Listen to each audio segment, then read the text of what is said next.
Good evening, and welcome to the Woodbridge Inland Wetlands Agency meeting of February 18th. I'm going to call the meeting to order at 7:31. We have two regular members that are not in attendance, so I am moving to appoint Jim Armstrong and John Smith to voting members for this evening. I'm going to quickly review the agenda, try and keep some decorum tonight. I know everybody is here to voice their opinion and hear what is going on. So I can try. I don't know if I can get it much closer. It can't be any louder. It's as loud as it will allow it to go. I can try that one as well. Once again, so we're going to start with new business, and then we will move on to the public hearing, just in the interest of the applicant. So can we please start with Anna Stopson from 96 Beecher Road?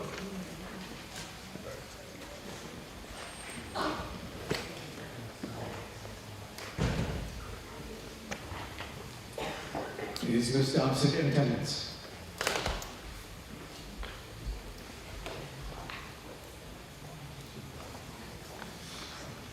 Okay.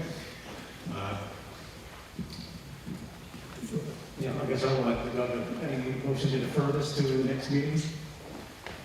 You can just table it. Okay, I'll just table it then. Chris, I believe you informed me that our second application has also been deferred by the applicant, which is correct? That is correct. Okay. So we will begin the public hearing. I would like to first start with the report from the town planner, and then lead into Mr. Brogy's report, after which it will be time for the applicant to make their comments, following the interveners, and then we can move on to public comment. So please try to keep everything calm until it is that time. So, did all the members receive or have a chance to look at the town planner's report?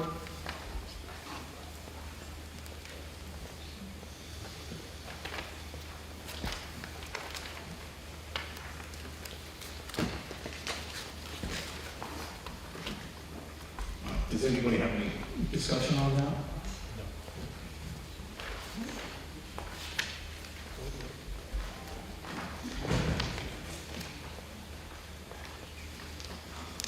Well, I will just read the staff recommendation just into the record. I know others will have comments on this. The submitted plans do not appear to clearly reflect the sequence and totality of activity on the property, and specifically within the upland review area. This prevents the commission from being able to conduct a full evaluation of the application.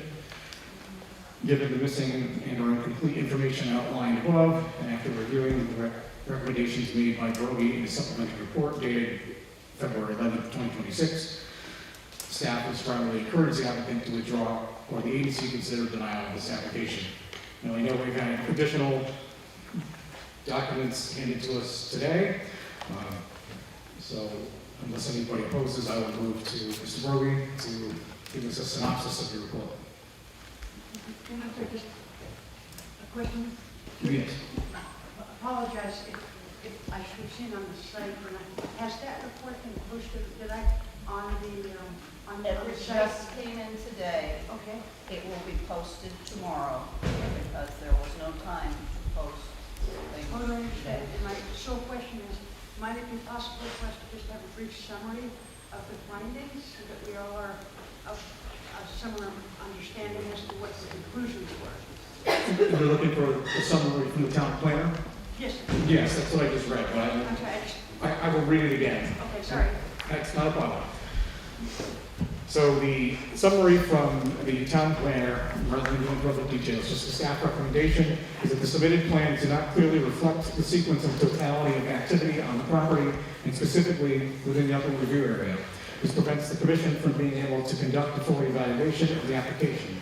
Given the missing and/or incomplete information outlined above, and after reviewing the recommendations made by Martin Brovey in his supplemental report dated February 11, 2026, staff would strongly encourage the applicant to withdraw or the agency consider denial of this application. Thank you. Mr. Brovey?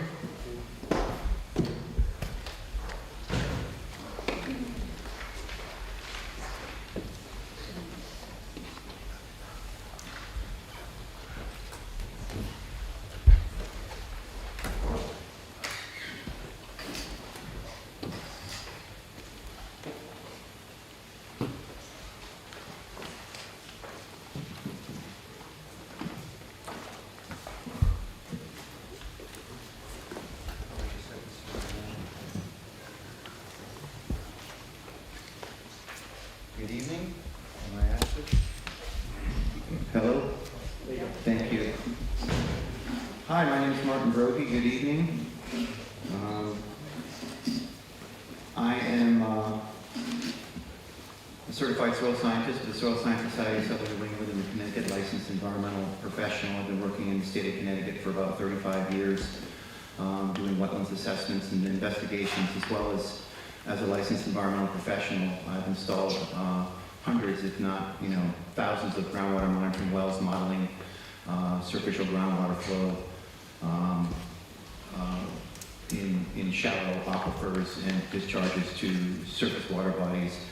And in that body of work, I've evaluated contaminant transport as well as saturated regimes associated with wetlands, and have a very keen understanding of hydrology, contributory flow from both groundwater and surface water flow to water systems over the last 35 years. And I've been hired by the town to do a review of the proposal submitted by the applicant, as well as other information that's come into the commission.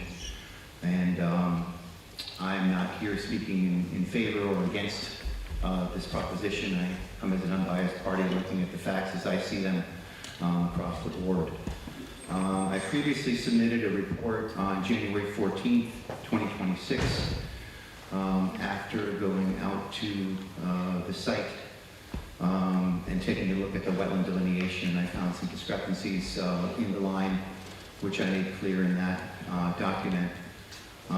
Since that time, I have spoken with the soil scientists of record for the applicant, who acknowledged that it was difficult going at the time of the delineation. She and I actually contacted Mr. Logan. The three of us had planned to try and get out there before this meeting and come up with some consensus on the wetland line, which obviously is the major premise for this application. Mr. Logan was not able to attend.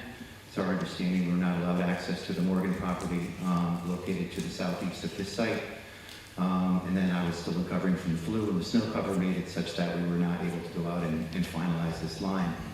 I did submit the letter that was previously referenced by the chair, indicating that since the line is in question, that perhaps the application should be, withdrawn or denied. But there is another option, and that is perhaps the applicant would be willing to grant an extension.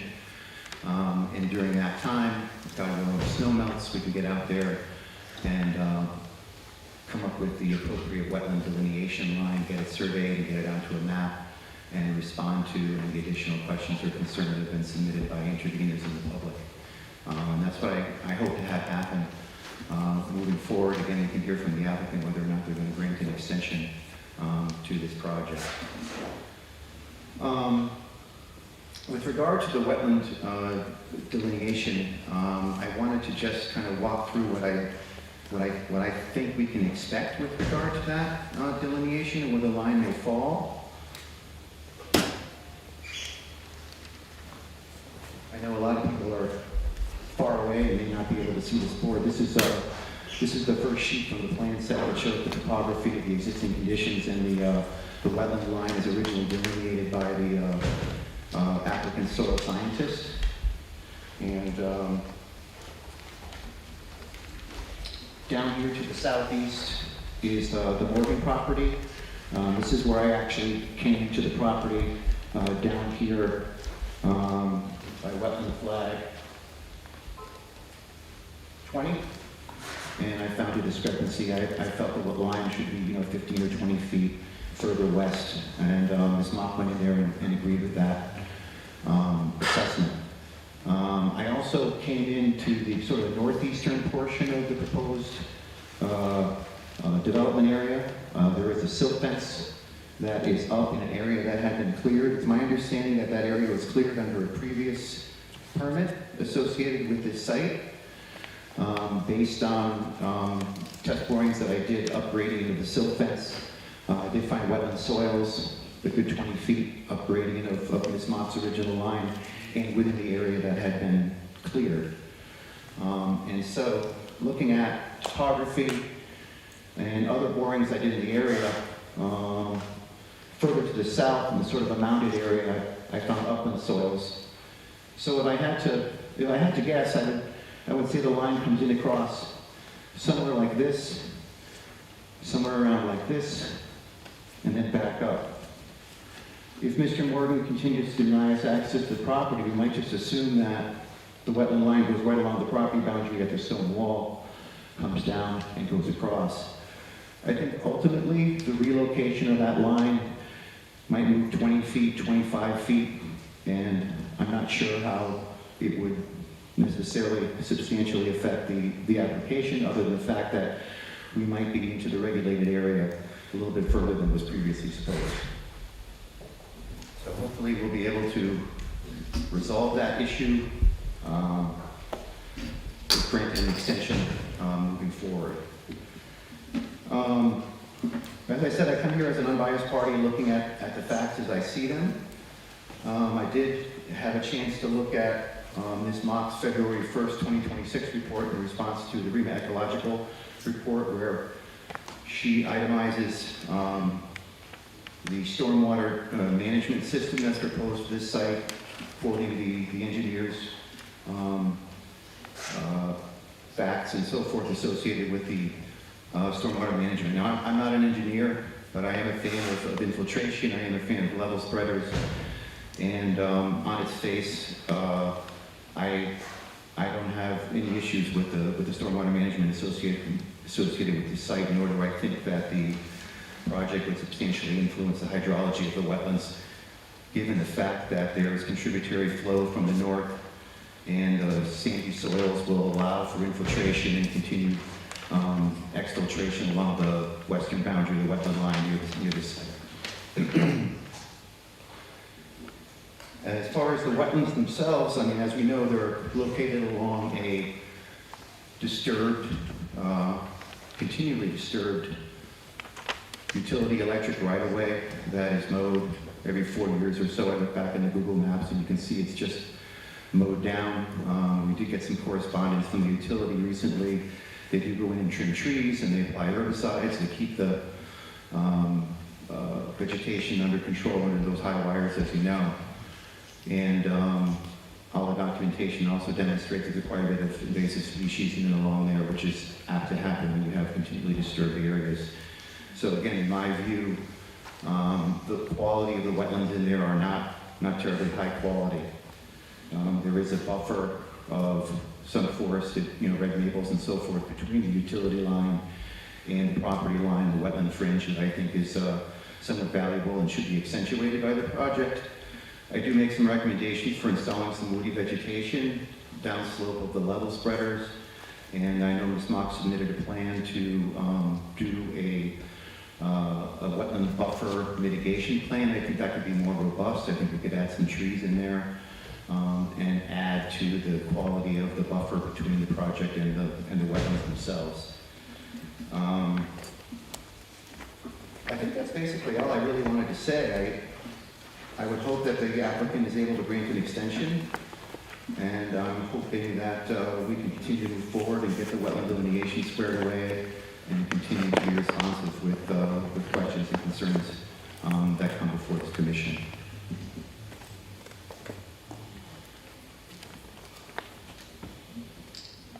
Thank you. Do any of the members have any questions?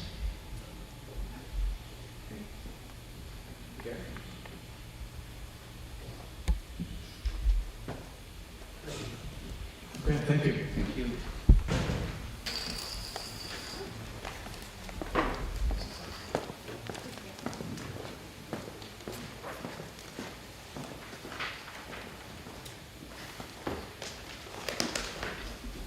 For the record, I'm attorney Stephen Bellis. I work at the Pellegrino Law Firm in New Haven, and I represent the applicant.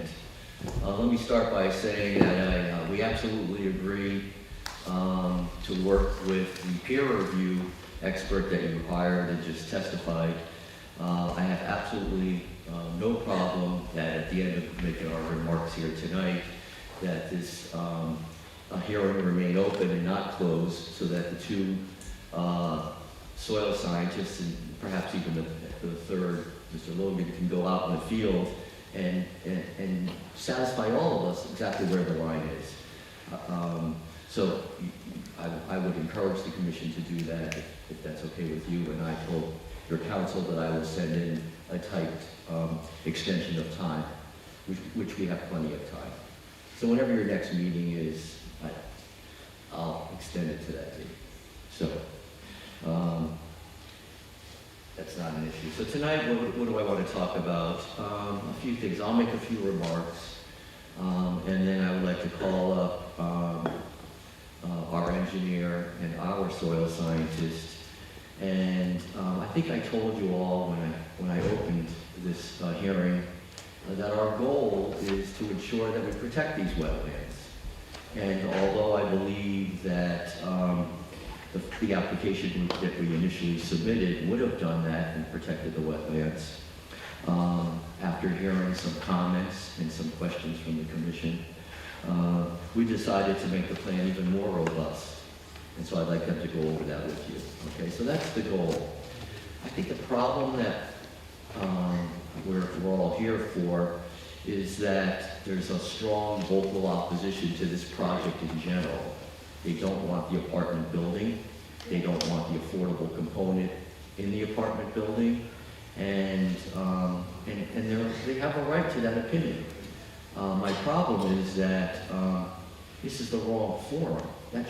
Those arguments should be made at the Planning and Zoning Commission, not the Wetlands Commission.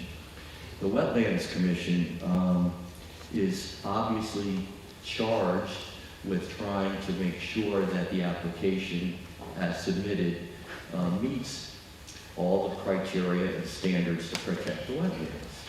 Now, there's been hundreds, if not thousands, of apartment buildings built throughout Connecticut. There's been hundreds, if not thousands, of apartment buildings built in the upland review area. This is not something that is novel. It's not like building a nuclear reactor on the site. This is very, very common. So it's not the engineering, the soil science, and all that is very well understood. And the problem that we see, and you don't see it, I see it, is that you have a big vocal group that is against the project in general, and then they hire experts. And I see these experts testify not just here tonight, they go to other towns and make the same arguments against apartment buildings in those towns. I see them in the last month, Easton, they're in Trumbull, they're in Stratford. So I mean, I see them, you may not, but just because the experts that are hired by a vocal opposition, that doesn't mean or it shouldn't intimidate you. I think that you all know that you have to follow the regulations, the regulations that Woodbridge passed, and that's what I'd like to focus on. And if you have any questions or concerns, I'll be the first one to tell my client to address them. That's not a problem. So I don't mind any feedback or concerns that you have, whatever it may be. But I don't think you should be intimidated by a vocal group of opposition that doesn't like the project. They can make their arguments in zoning and we'll handle it at that time. I want to stick to the wetlands issues if we can. So, having said that, I'm not hiding the fact, and I'm telling you straight out, that we are coming to you with an apartment building that has 100 units in it. Why? Because we're going to do a set-aside development where 30% of the units are going to be set aside as being affordable. What does that mean? It simply means that 30% of those units can only be rented to people that make approximately $100,000. It's it's 80% of the state median, or also 60% of the state median. So some of them will make about 100, some will make about 80,000. Those would be the people that would be in these, quote, affordable units. There's no Section 8, there's none of that. It's just simply set aside for people that are policemen, firemen, secretaries, anyone who makes approximately $75,000 to $100,000 would have a little bit of a break on the rentals. So if a unit were going for $2,500, they may get it for $1,800. That's what a set-aside development is, and that's what that's what the applicant wants to build.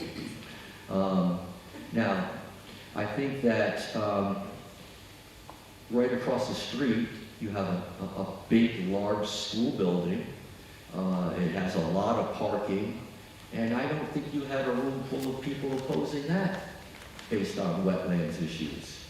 And the reason is that they didn't mind the school being there. The reason they're all here tonight is that they don't want this project for zoning reasons, not wetlands reasons. So, our goal is to build this apartment building without any adverse impact to the wetlands. I'm telling you that's our goal. We are not building in the wetlands itself. We are not even building in the upland review area. We're building outside that area. Will there be any encroachment in the upland review area? I think I agree with one of the commissioners who said, how are you going to get around that corner without, bringing some construction equipment? And she's right. I should have picked that up and I did it. We will be using some construction equipment and going on the upland review, but there won't be any building there. So a lot of wetlands commissions, and I'm not suggesting yours is one of them, they believe that the upland review area is a setback for buildings. That's absolutely not the purpose of an upland review. Setbacks are something that are required by zoning and the zoning regulations, not wetlands. So if you have a setback in a zoning case, you can't put your house within 20 feet of a line. That's a hard and fast rule. You just can't do it because it's a zoning setback regulation. A wetlands upland review area just gives you the opportunity to review the activity that we're proposing and to decide, should these activities be regulated? If you think they should be regulated, you would give us some conditions, precautions, whatever you may decide. It's not a bar, it doesn't prevent anything. So I just want to make that clear. So we have submitted reports.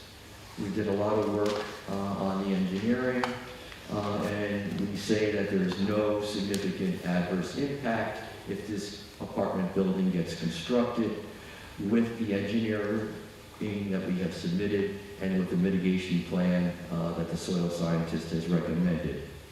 If your town and soil scientist, and I heard them tonight say, perhaps the mitigation plantings could be a little more robust, I don't have a problem with that.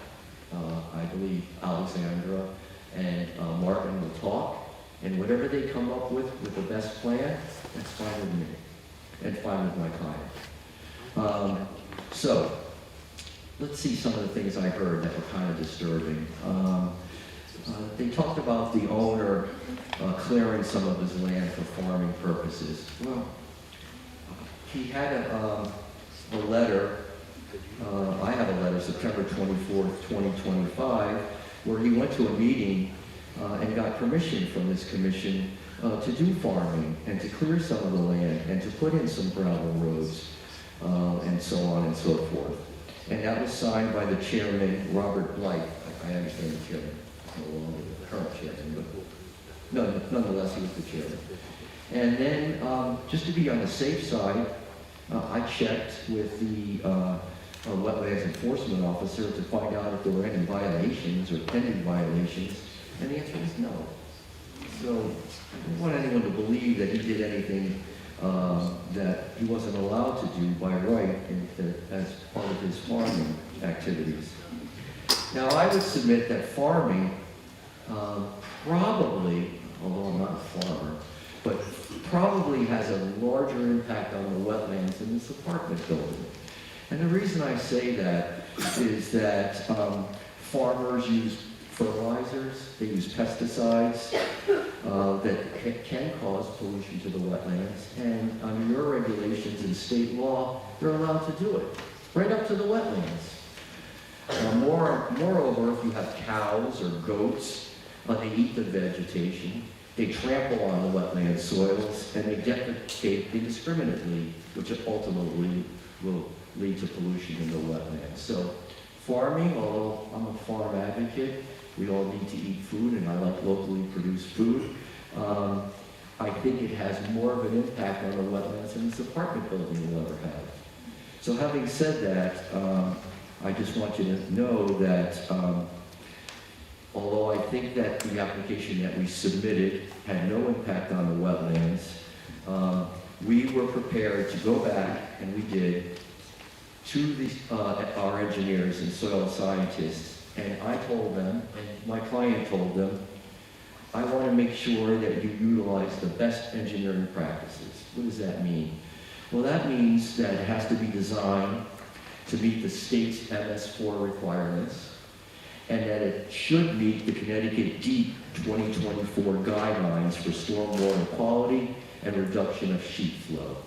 Now, those 2024 guidelines are simply what they mean, guidelines. I've argued in court, and judges agree with me, that guidelines are not equivalent to law, right?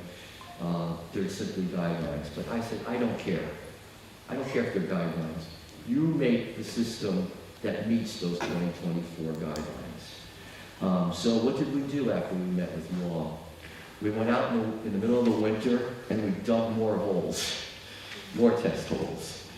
We made sure that the galleys had sufficient room beneath them, so that we would be sure that when I stood up here and talked to you, that they would be able to have at least 3 feet of material so that they could drain. There was some talk, well, what if they have clay? What if there's ledge? Da, da, da, da. Well, there's not. So that's just speculative. Could it have this? Could it have that? But now we know it doesn't. So our engineer will explain that. We added oil and grit separators. We added a level spreader that has the concrete tips that one of the engineers had suggested. We made everything more robust. We added 6 to 8 inches of gravel below the building so that if there's any, when the underground water can flow, that it can flow without being inhibited by the building right to the wetlands. It all costs money. I understand that. It costs more money for my client. It doesn't cost me anything. You know, it's easy for me to say, but he's the one footing the bill. But he agreed to it. And that's what we submitted to you all. I told him that we should do a mitigation plan that will allow the plants to have the natural root growth in a meadow that will help protect if there's ever the big storm that we're all worried about, where there may be some sheet flow, and he agreed to it. And if Martin thinks it should be more robust, we agree to it. So there's nothing that we are doing that will, in my opinion, adversely affect those wetlands. So, you know, I do hear, and you know, and there's nothing I can do about it. I routinely hear the opposition experts poke holes, I'll call it, or question this or question that. No matter what we do, it'll never be enough. I'll never be able to satisfy them. I know that. But that's not the standard that the commission has to decide. I mean, they always want you to believe that the sky is falling, but that's not what your decision is based on. Our courts are pretty clear that any evidence of potential damage or mere possibilities or worry, all that is insufficient. And the case was Mikowski. I never thought that case would ever get up. The developer, when there was a huge slope, they put a building, a dam right next to a wetlands, and the judge said it was fine. Anyway, this isn't even close to that. even statements from an opposition expert that he thinks that, or she thinks that there may be some adverse impact, or it's likely, that's not enough. That's not enough to deny a permit. They have to have substantial evidence of a specific harm. I haven't heard that. I've heard a lot of concerns, I've heard a lot of worries, I've heard a lot of, sky falling, but I didn't hear of any specific harms. If there is one, I'll address it. The engineer will address it. Alexandria will address it. The way I think this case should be decided is by looking at the science and the engineering, not on the general public's opposition to the project. I think you should follow the wetlands regulations, and that the better approach is to look at your definition of what a significant impact is.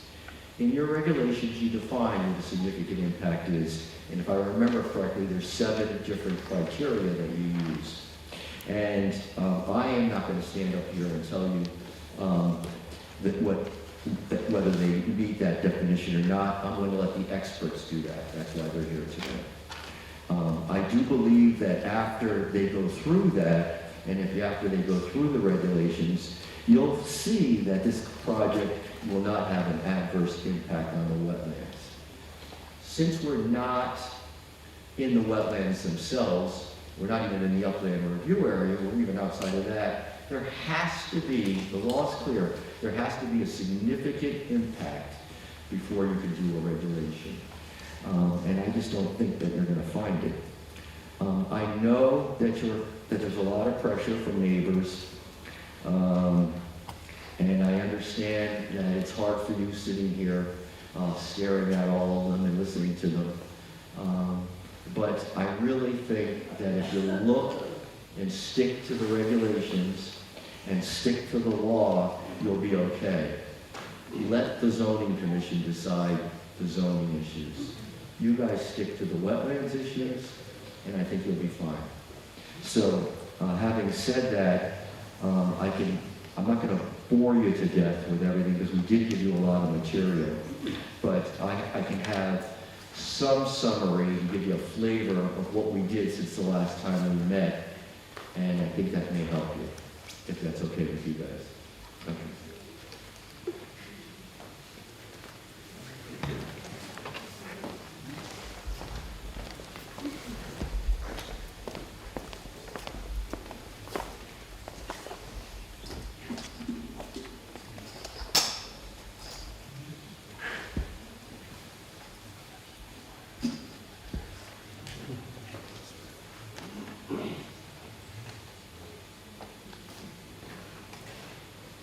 Doug, why don't you face the commission?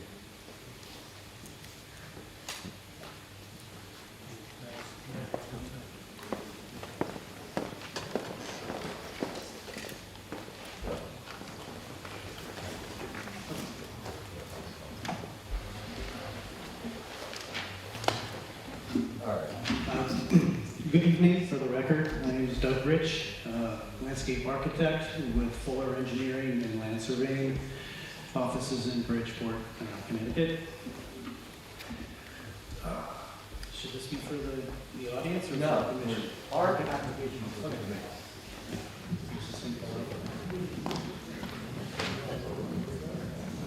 Can you ask Mr. Bellis to step aside so that the audience can hear and see what's going on? Do we have copies of this? Yes, yes, you do. Briefly, I'd just like to go through the drawing set to show you what has changed since the last submission. One of the questions came up has the wetland limit line been modified on our application that you see right now, or the current revision? The answer to that is yes. Wetland flags 20 and 6 have been reflected on this plan, so they are accurate in terms of the 2 flags that were modified. I'm sorry, Mr. Chair, point of order, Yes. if I may. If each of you, member of the commission, has a copy of this, for purposes of the video record, would it not be appropriate for the camera to be able to record, and perhaps you can from this angle? The camera can see it from the You can site. see it? Yes. But in terms of the audience? if you I'm can fine step if you turn that Might it around. be We can possible start for off. council to step back, for this to be turned so the audience can see it? Thank you so Thank much. you. Can you just go back to the first page with the seat? Thank you. So here's the survey that everybody has and been seeing. There's no changes to the survey at this point, with the exception of that we now reflect the two relocated wetland flags, number 6 and number 20, highlighted in green in these locations. An offset of that line, the 100-foot upland review area, shows no change at all in the upland review area. Sheet 2.1, obviously just an overview of the site showing the building context with the overall site, no changes to that plan. Layout plan, again, no changes. Primarily zoning issues, circulation with regard to fire trucks, buses, SU-30s, no change. Something like that. The most important plan on the set. I'd like to ask a question up here. Shown on this map is this area that to me looks like a parking area behind the building. What exactly is that? So basically what happens is, this is a ramp going down into the underground parking area underneath the building. And there's a pass-through with parking on the outside here, in this area right behind the building. You can see that on sheet 2.1.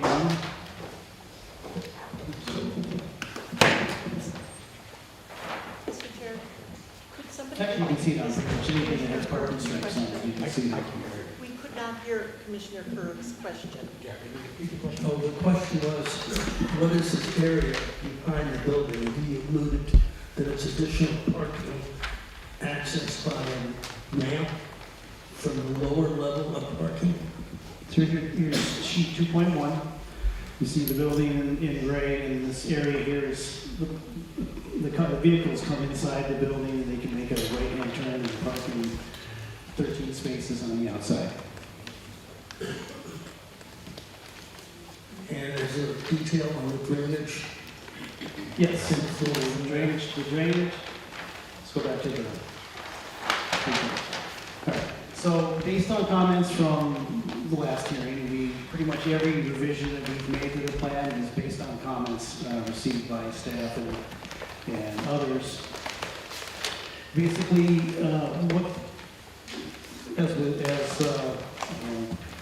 was specified earlier, we conducted new boring tests, conductivity tests in compliance with the 2024 stormwater manual.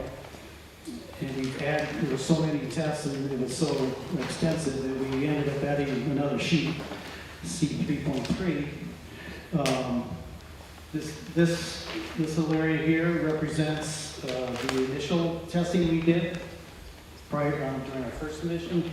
This was all the deep tests that we did for the first submission. The rest of this information here were all the new borehole testing that we did back in, January 29th. 2 additional deep tests were done also in the areas of the proposed stormwater retention systems. So based on the results of that, we redesigned the systems. We found out that we had higher groundwater in locations that needed to be addressed. Consequently, we made system number 1 much larger, and now resides 3 feet or greater over groundwater or restricted layers. System number 2 became much smaller, and they went from 4-foot deep galleys to 2-foot deep galleys. So therefore, we can maintain our surface elevations and get a greater depth to any restricted layer of groundwater, 3 feet or greater. Also introduced into this plan for stormwater quality, we removed all of the oil grit separators, 2x2 oil grit separators. We replaced them with 3 2,000-gallon oil water separators. System number 1 has 2 2,000-gallon oil water separators in tandem, and system number 2 has 1. So this aids in the water quality pre-treatment before water enters into the storm system. Let's go through some more. No changes to the utility plans. Again, we talked about new tests that have been displayed. Sedimentation erosion control. We acknowledge the fact that our previous plan was aggressive and optimistic about how close to the corners of the buildings we were trying to maintain without disruption. So we have now pushed the temporary erosion controls slightly into the upland review area, with that acknowledgement that yes, that needs to be addressed, and it will happen. The basic premise of the sedimentation erosion control plan, though, remains the same. Double row of silt fences along the downhill side, directly adjacent to the wetlands, provide that protection. We have sediment basins in 2 locations that are sized to accept certain volumes of runoff sediments. These are all connected by temporary diversion berms and filtration or filters in between at every 50 feet. So the site during construction is protected the best we can with these measures. And obviously, the next sheet, C4.2, has a lot of information about how these are maintained during construction. One of the comments that came back from the last hearing was construction sequence. It said our construction sequence was very simplistic and rudimentary. We have simply expanded it greatly. We talk about pre-construction activities, what happens to the site before construction is, what erosion controls are put on site before any shovel is in the ground. How they're installed, when they're installed. We talk about the site construction sequence, or site preparation sequence, I should say. We talk about concurrent erosion controls during construction. What happens when, what happens to the erosion controls when they need to be moved to facilitate construction at a certain portion of the site. We talk about how during installation of the stormwater mitigation system, how do we protect that system from soils and sediment infiltration during construction. So that's in here as well. Goes all the way through to the end, to site stabilization. Once the project is complete, accepted by the town, all the erosion controls can be removed at that point. Planting plan, landscape plan. So Alex and I kind of jumped the gun together. She did hers, I did mine. We didn't know if we were doing it. I came up with my own plan for a buffer planting. It's a little bit, it has trees, shrubs, wetland type species. Whatever the commission thinks is appropriate, more than willing to, do whichever option or modify it or whatever is necessary. This by all means is not, the end of that. Lighting plan, no changes. More details. Here's our 2,000-gallon separator, precast chamber, oil water separator. We replaced our trench drain with a rigid level spreader with a rigid edge to it, which helps in eliminating the chance of unbalanced water distribution and focusing on one part of the system. This is all going to be a level spreader across. And no more changes to the details. So that's it in a nutshell of what we changed. I just wanted to touch base on a couple things here, some more issues. So we've corrected the map and the acreage of the site. Now it's the 5.9 acres, as was brought up. For a single-family house, mixed hydrologic soils of B and D. B is a better soil and more absorptive. And the bulk of the site is a B class. The existing property right now consists of about 2.5% impervious surfaces. And the 100-year peak for that is like 23 cubic feet per second. That's the amount of water that runs off. Proposed conditions, we increased the imperviousness to 27.8. It's a substantial increase in imperviousness. Unmitigated drainage from that is 23.4 cubic feet per second. And I know that sounds like gibberish, but it's a slight increase from what exists now. Mitigated stormwater system treats all of that, and we end up with a 22.68, which is a net reduction in reduction in a 100-year storm. So the very nature of these infiltrators reduces the amount of water that's leaving the site. Or I should say, it reduces the flow off the site. And just to make sure, just to clarify, the change in these two stormwater detention systems, we've now routed the entire roof areas of the building and the parking lot to system number 1. System number 2 handles the driveway, the ramp area going down only.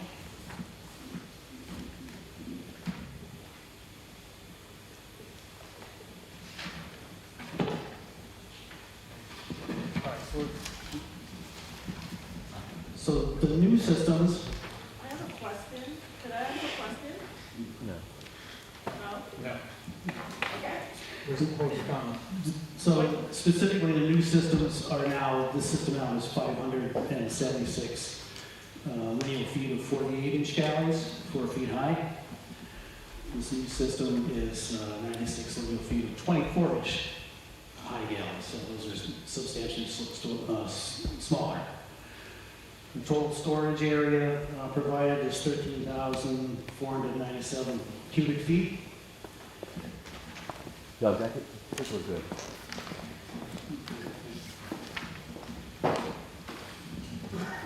So, compliance with the next step is the compliance with 2024. And deep. Again, I mentioned that both systems are above 3 feet from restricted layers, which is a reduction or as a requirement. The water quality volume we provided, or that's required, is 8,300 and some odd cubic feet. We provided 13,479 cubic feet, substantially more than what's necessary. Well, in terms of water quality, we meet the full total suspended solids removal as per Connecticut 2024 stormwater manual. In addition to, we provide the pre-treatment. Catch basins also have 2-foot sumps, and as I said before, 3 2,000-gallon oil water.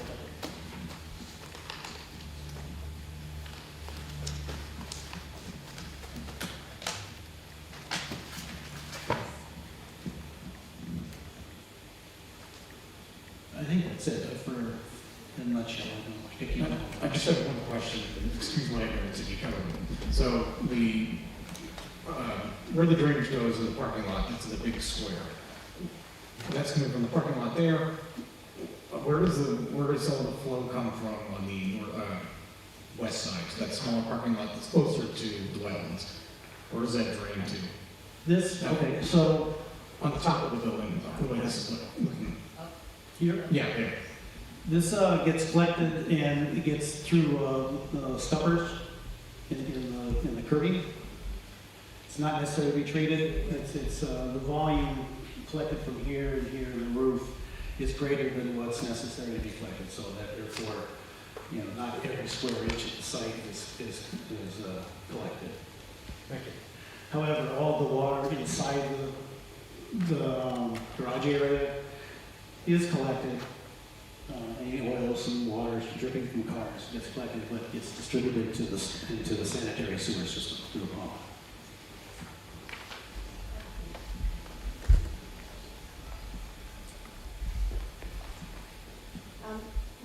Across the street is Victoria School, and it's a very busy street, high traffic also.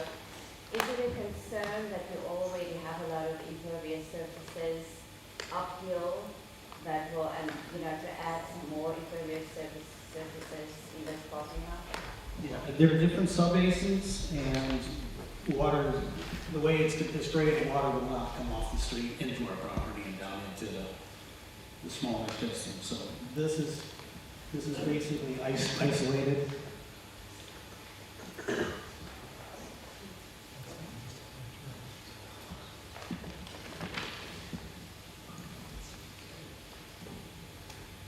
Thank you.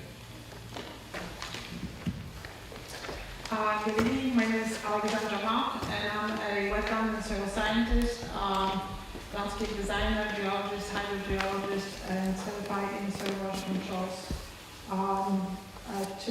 Tonight I'm going to be focusing on your regulations because this is the guide which guided your decisions and also our design. So I would like to focus on section 2.1, which are definitions. And I would like to focus on the definition of significant impact. Your definition says significant impact means any activity including but not limited to the following, which may have a major effect. And you have 4 points, and I'm going to go over every single one of them. Number 1, any activity involving deposition or removal of material which will or may have a substantial effect on the wetland and water course. In our case, we're not removing or depositing any of the material within the wetland area or area immediately next to the wetland. The construction site is going to be protected by proper soil erosion controls, and during the construction, this is going to be the only time when material is going to be removed or deposited. As Doug explained, and I don't want to go over the details again, we have the sediment basin, we have the swells, which will direct the silted water from the construction site to the stormwater water basin, and then the sediment is going to be settling down and clean water is going to be overflowing towards the wetland area. Also, we're going to have double silt fence, so all those protections are being designed and actually tested and proven working by many professionals, and are actually meeting the standards of the industry. And they are consistent with the Connecticut guidelines of the soil erosion sediment control manual, and also Connecticut stormwater quality manual. Number 2, any activity that substantially change the natural channel or may inhabit the natural the natural dynamics of the water course system. Now, the closest stream, which is to our construction site, is located here, basically. So we have this little corner, which is being crossed by a perennial stream, and then again, this corner is being crossed by a perennial stream. Our construction site is here. So the distance between the stream and the construction site is more than 300 feet. In between, this 300 feet is covered by dense vegetation, which is a great buffer and protects the stream from any potential activities. Number 3, any activity which substantially diminishes the natural capacity of an inland wetland or water courses 2. And there are 7 different areas of the wetlands function which are stated in the regulation. Number 1, support aquatic systems. So this means, are we going to be making any changes to the aquatic system at the site? We don't really have aquatic system at the site except for the perennial stream, again more than 300 feet away, so there's not going to be any impact or change to this. Number 2, plant or animal life and habitats. We're not making any changes, we're not removing vegetation from the wetland, we're not removing any sources of food, we're not changing the behavior of animals, we're not changing the patterns of migration, we're not making an intrusion into the natural habitat. Also, we're not going to change the vegetative cover, so there is no impact. Number 3, prevent flooding. So wetlands are known to prevent flooding, and our wetlands actually have huge flooding capacity, storage capacity. And this is one of the probably the most important functions of this wetland. It is located within the flood zone and floodplain, river floodplain. Therefore, it is very important that this capacity for the flood is being preserved. We're not going to be changing anything. We're not depositing anything within the wetland to diminish the capacity. So the flood storage capacity is going to remain the same. Supply water. So usually wetlands are the areas where we have recharge of groundwater. And we're not going to be changing this as described through the stormwater infiltration system and other elements of it. We are going to be returning all the collected water from the rain events back to the groundwater, and through the groundwater, this water is going to be flowing back to the wetlands. Now, when you have larger storm events, some of those level spreaders, which are going to be installed a little bit down the hill, are also going to become active, and they're going to be supplying the storm water. They're going to be hydrating the wetland, and it's not causing any water loss. Now, we have to understand that the groundwater doesn't flow in streams. And when we have 2 sources of groundwater, in our case we have 2 different in-ground infiltration systems, it's not going to be at the discharge point, the water is not going to be flowing directly down the hill in one stream. What is going to happen, not only gravity is going to be working, but also the porosity of the soil is going to allow the water to create a fan shape. So instead of going this way, the water is going to be spread that way. So going down, and one of the infiltrators, the smaller one, is located 145 feet away from the wetland's edge. The second one, the larger one in the front of the development, is located 250, I believe, feet away. So this is a long pathway. So when the water is going to be flowing down the hill, eventually the flow is going to all merge and enter the wetland in a uniform manner.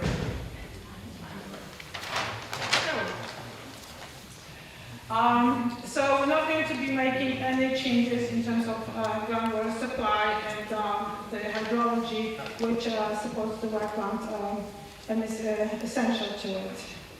Number 5, assimilates waste. So wetland is being used to filtrate the water, removing the nutrients, etc., etc. We're not going to make any changes to this. We're not going to change the vegetation because the vegetation is the main mechanism which removes and filters the water. We're not going to change the content of organic matter. Organic matter is the best to absorb pollution and absorbing. Also, microbial population, which is well known from reworking the pollutants. Also, the soil characteristic of the wetland is not going to be changed again because there will be no disturbance. Wetlands facilitate drainage, and we're not going to be changing the drainage pattern. We have one stream which cuts through the corner of the property. It is not located close to the to our construction site. We're not going to be changing the patterns again. The wetland is going to be fed the way it is fed today, and the stream is not going to change the channel or the way of flowing. Wetlands provides recreational and open space opportunity. This wetland actually does not have this value because it's not recreational. The reason being because it's not only the private property, but also it's covered very densely with invasive species, particularly what's the vine? I'll get back to it. Anyway, it's full of invasive species, especially water flowers, which is very prickly bush and not pleasant to pass or go through it. So, now also we have learned recently that the Ecological Light and Power has its management program for the wetland. So basically what they're doing once per 4 years, they're coming and they're removing all the wooded vegetation. The vegetation which has the potential to grow more than 15 feet. Just recently, this winter, the cut was done and you can go out and actually see that all the edges, all the shrubs and branches which were encroaching upon the easement were recently cut. Also, they are mowing the area because they have to prevent the vegetation from developing higher growth. They are also using the pesticides. Number 4, an activity which is likely to cause or has the potential to cause substantial turbidity, siltation, or sedimentation in a wetland or watercourse. Again, our activity is not going to be causing such, and the turbidity could be caused usually during the construction activities when you have heavy storm event and you have some sediment or silted water, storm water escaping from the site. Again, our soil erosion controls are properly designed and they're going to be protecting this from happen. Also, turbidity is associated with streams. Again, the stream is more than 300 feet away from our construction site. Number 5, an activity which causes substantial diminution of flow of a natural watercourse or groundwater levels of the wetland. Again, we're not proposing wells. We're not going to be pumping water. We're not going to be lowering groundwater table. We're not going to be changing anything. We're just going to manage the stormwater. So there is going to be the runoff captured is going to be reached to the wetland in a proper manner, slowly, without erosional forces. Number 6, any activity which is likely to cause or has the potential to cause pollution of a wetland or watercourse. The beauty of our site is actually that we are not on septic. And septic probably would be the biggest source of pollution. We not really have a lot of use for nutrients at this site. This is not going to be a farming operation. This is going to be basically an apartment building. And all the pollutions, as proven by our engineer, are going to be addressed. And here's the hierarchy of how they're going to be addressed. You have the catch basins first, which catch in the water, especially from the half surface of the driveway parking. In the catch basin, you have a sump pump, which collects all the sediment and sediment-borne pollution. This is the pretreatment. And then the water is going to the oil grit separator. So all the oil, hydrocarbons, and trash and other items are being separated from the water. And then this clean water goes to inbound infiltration system. And because the infiltration systems have open bottom, the water starts infiltrating through the soil, and the soil provides a natural filter. Please keep in mind that the infiltrators are far, far away from the wetlands edge, so the water has a very long way of being renovated as it moves through the soil profile. Vegetative filter strips. So we did offer that the area below the development between the wetlands and the development is going to be maintained as a dense meadow. Meadow is very successful in removing pollutants and filtering the water. We also came up with the buffer restoration, and we've seen the planting plan already. So basically, we can't really plant anything within the easement, the Connecticut and Power easement, because they do not allow any woody vegetation. So that would be violating the easement, but we're doing our best. So what we're doing, basically, we are going to establish a new growth of shrubs and trees closer to the construction site.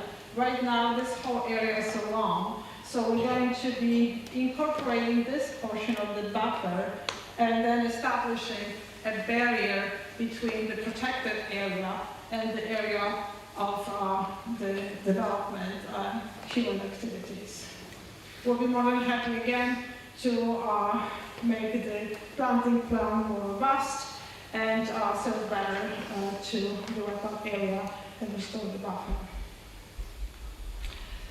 The last one, which is any activity which damages or destroys unique wetland or watercourse area, or such areas having demonstrable, I can't pronounce this, sorry, scientific or educational values. This wetland does not have educational values.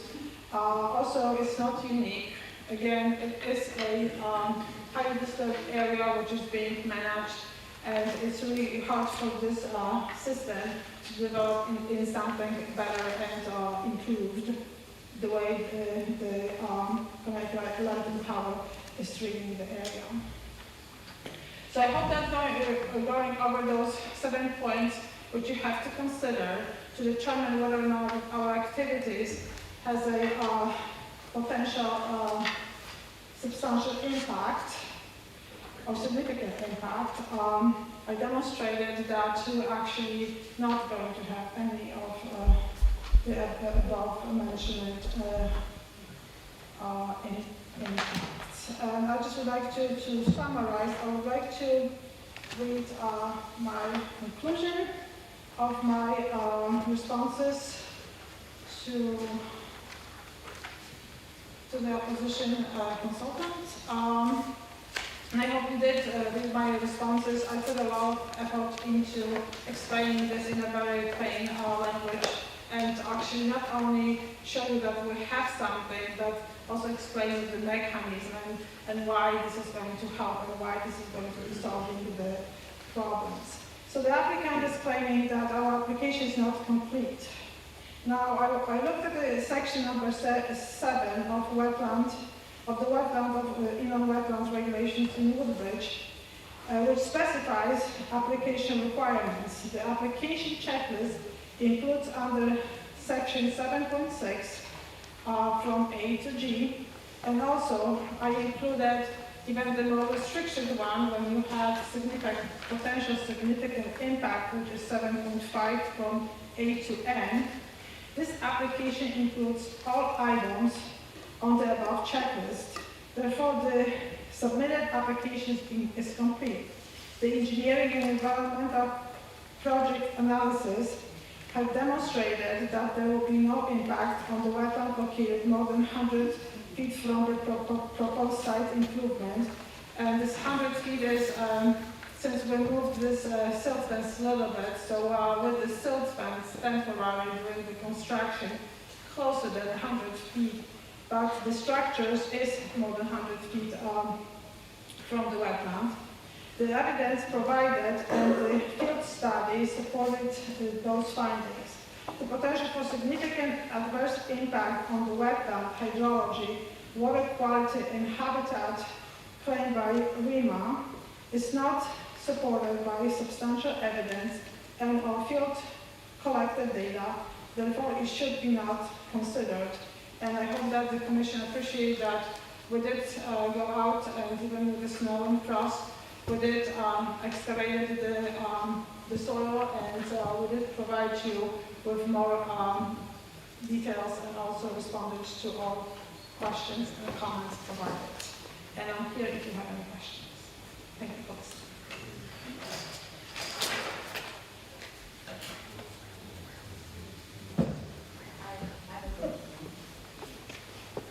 I have a question about the plantings. New England conservation mix, is that like a meadow, or is it something that's mowed, or? So it is a meadow, and it consists of grasses and the flowering plants. So this is good for pollinators, it's good for birds, develop seeds, and also nectar and pollen. It should be mowed at least once after the growing season, preferably to not impact the nesting. But it should be, the reason being, if you start mowing the meadow, the invasive species, the shrubs, will start moving in, and sooner or later, you're going to lose the meadow to the shrubs and mostly invasive species. So in order to maintain the meadow, this is what's required. You need some maintenance. Okay. And then the buffer plantings, do you have a list of plants that would be planted there? I believe that the list was provided. Yes, it was. And then also we're going to be working on more plants because we've heard the request and we would like to satisfy the request. We'll be adding more plants, and these are all native plants, and we have a variety of shrubs and trees. And then the remaining of the upper window area is going to be a meadow.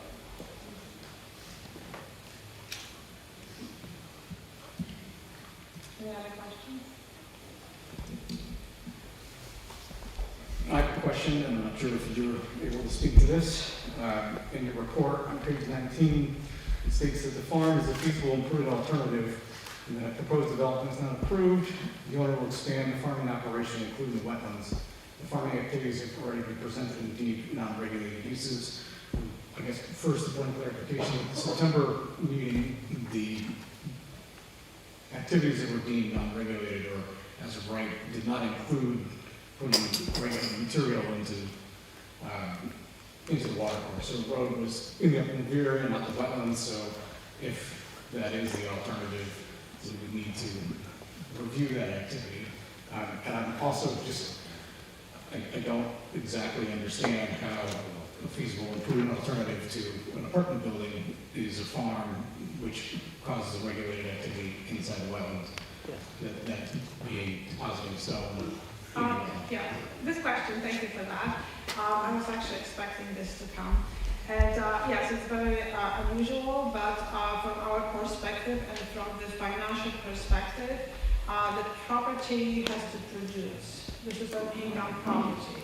So if the proposed development is not being approved, then economically we don't have any other way of maximizing the use of this property other than farming. And so this is as of right activity, obviously going to be reviewing it. It is for us prudent and feasible alternative. Because for us, the making smaller development or different type of development is not really economically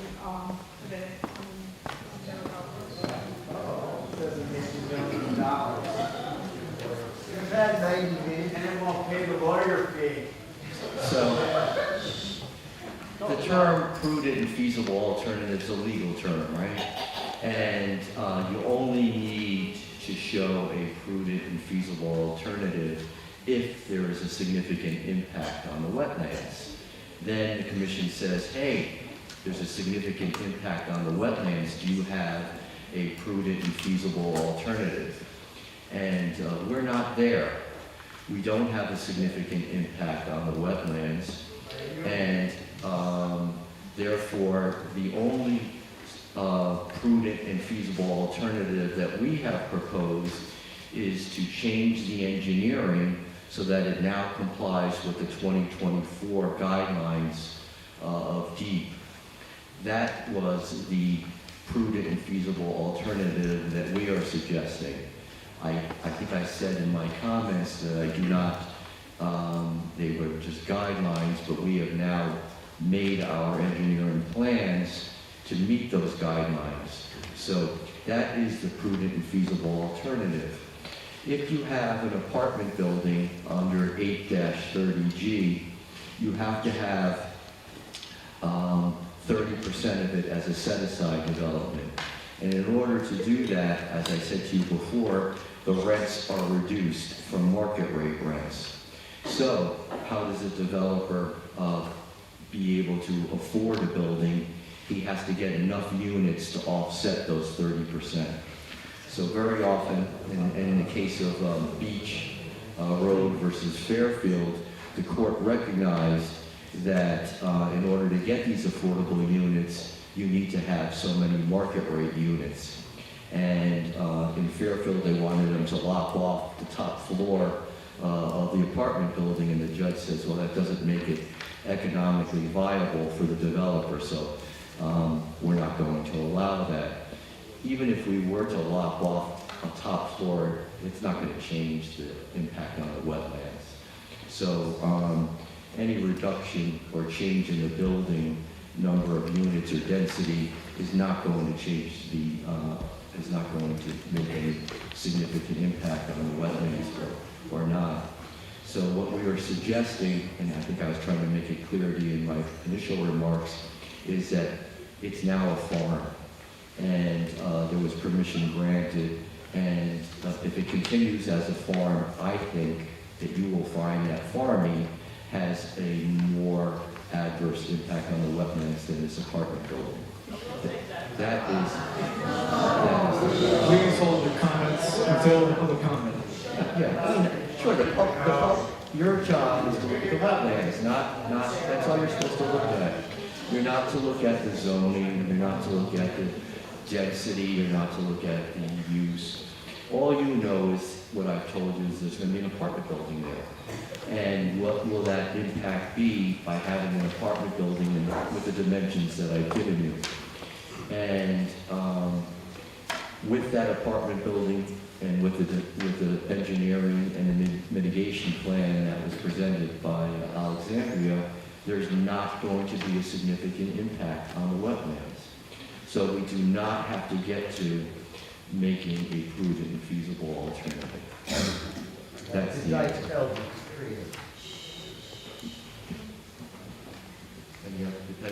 Thank you. Yeah.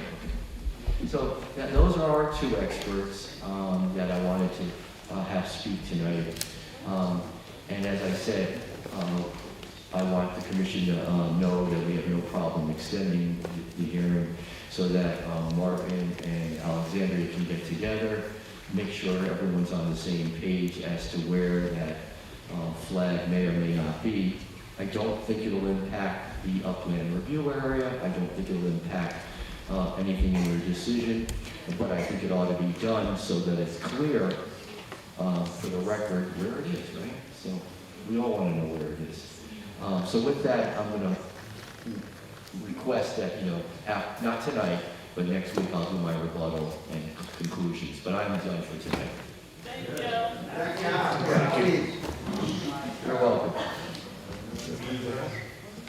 I'm sorry?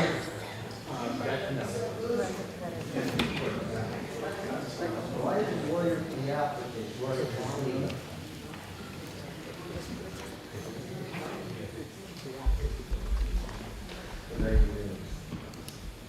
I'll give the interveners a chance to speak.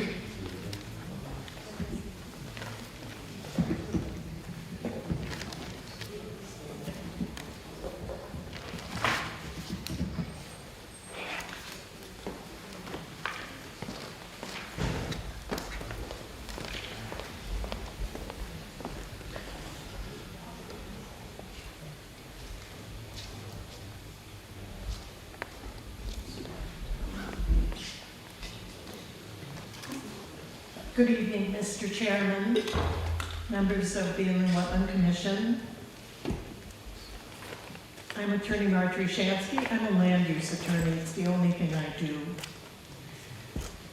And I've just listened to information being given to this commission that is confusing, and I'd like to spend a moment or two clarifying to facilitate your deliberation and understanding of what's before you. When council was speaking, and I'm here with a wonderful group of professional experts. I'm here with Steve Trinkus from Trinkus Engineering. I'm here with Dr. Gabe Benoit, whose endeavor, he's the executive director, pardon me, of Environmental and Human Health Inc. And his comments and his letter, which you've received, and his resume, which has been provided to the record, are about water quality specifically. And I'm here with George Logan from Ecological Services. You heard from George and Steve at the last meeting, and they have updated comments and writings that they have provided to the commission. But when counsel for the applicant was speaking and said that the commission could keep the hearing open, and technically there needs to be a written consent to an extension of the statutory time limit from the applicant, he referred to our engineer and our soil scientists that the commission would hear from. And when Mr. Reich spoke, he introduced himself appropriately as a registered landscape architect. You have not heard from the engineer of record at either meeting.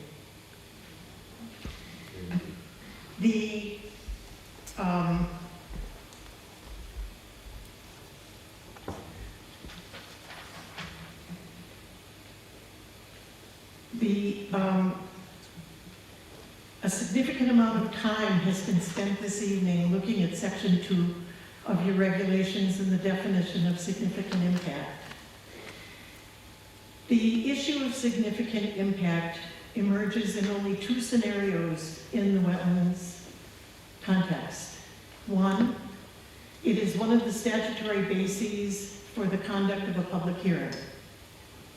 Number two, it is the trigger that requires an applicant to provide feasible and prudent alternatives to their proposal. The index for evaluation of an application by this commission is not tied to finding a significant impact. Under Section 10.2 of your regulations, A, environmental impact, short-term and long-term impacts. The issue is not significant impact, it's adverse impact. Because we don't tolerate adverse impacts. And they in and of themselves or individually don't have to be significant. They may cumulatively be significant, but what your index is adverse impacts. And continuing on the line of things that you've been told or offered this evening in looking at Section 7 and the application requirements, this application remains incomplete. Under Section 7.5, it remains incomplete because we do not have a verified wetland delineation fundamental to the work that's being conducted here this evening. We don't have a verifiable upland review area until we have a verifiable wetland delineation. There's been an admission by council this evening that indeed there will be an incursion of activity into the upland review area. This agency is entitled to know what the limits of that disturbance are. You don't have that. And then on the matter of alternatives, I've just argued that that's one of the significances, if that were a word, of the feasible and prudent alternative scenario. But there's another place in your regulations where alternatives emerge, and that's in Section 7.5F, to which reference has been made. What are the application requirements?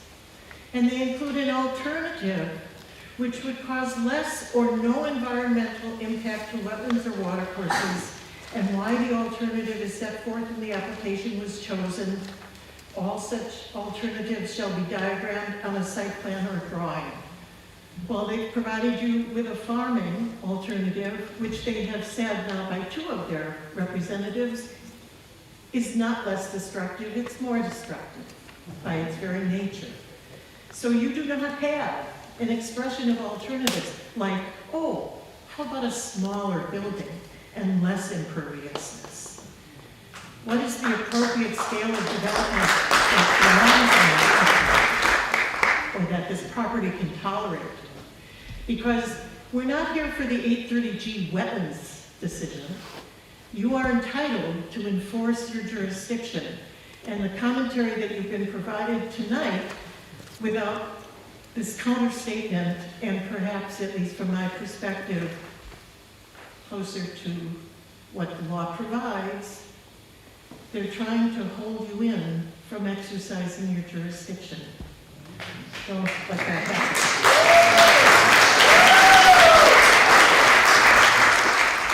Now, we just had the most stunning, I don't know if it's the most stunning, but there was something pretty interesting that council just said. Our prudent and feasible alternative is complying with the Department of Energy and Environmental Protection 2024 as amended Stormwater Quality Manual. Well, we're here tonight, but one fine day when they're in front of the Town Plan and Zoning Commission, Section 5.7 of the Woodbridge zoning regulations use that as the minimum standard for stormwater treatment. So it's not an option, it's not a feasible and prudent alternative, it's a requirement. So we get no credit here this evening on feasible and prudent alternatives. We also heard the soil scientist suggest that the reason we go from the apartments to the farm is to maximize the use of the property. Developers interested in that, we're not.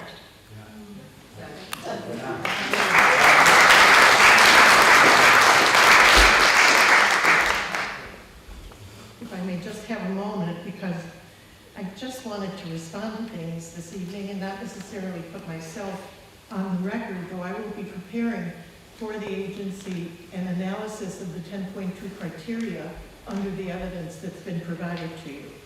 And I'll try to get that in as early as I can, if the information submission stops occurring on this regular basis.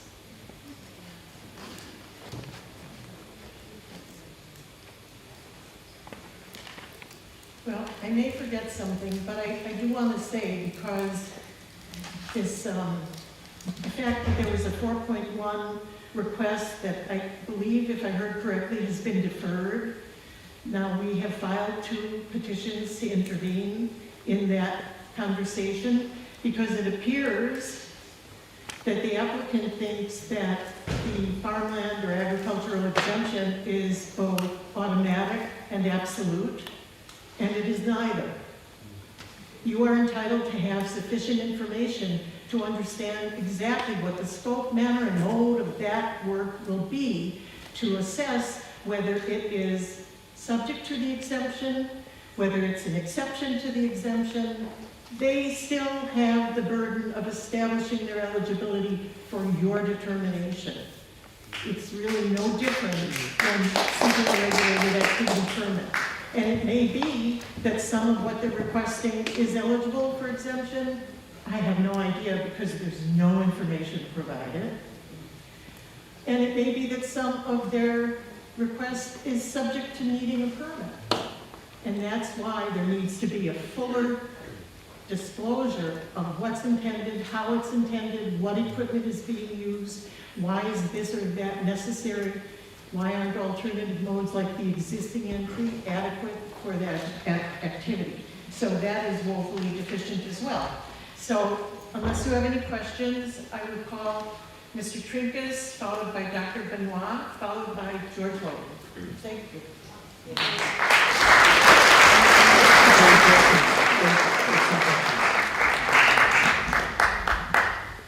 I have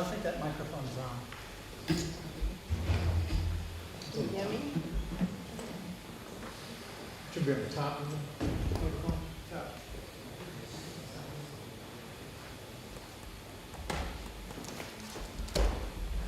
Hello? It's on? Okay.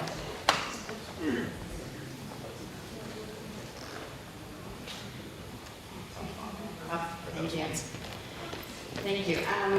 The first issue is regarding the farming that you just mentioned. I know we deferred discussion of this issue, but at the same time, I would hope that there wouldn't be any work done until we have an opportunity to discuss it.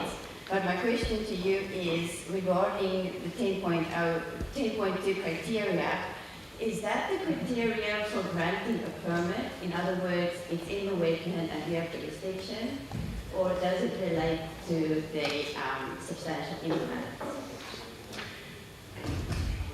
The 10.2 criteria are the factors that you evaluate when you're assessing whether or not to grant a permit. The significant impact issue as an issue under your definition as to whether or not that was the basis for your holding a public hearing or as the trigger for the feasible and prudent alternative from the applicant, that is sorted by the wayside. You're looking for adverse impact, environmental damage, long-term, short-term impacts, as the list goes. So the adverse impact, that's the 10.2 criteria, is that correct? Yes. So does that have to be activity within the wetland? No. Does it include the upland review area? It includes the upland review area, and as I said at the last meeting, under your definition of regulated activity, which emerged under the Queech case, any activity that is deemed to constitute a likely impact on the wetlands can be deemed regulated activity. That means the whole parcel is open to you, depending on what activity is being performed there and the likelihood that it could make an impact on the wetland. You have full access. And that's important, right? Because once you dig up the dirt, it's done.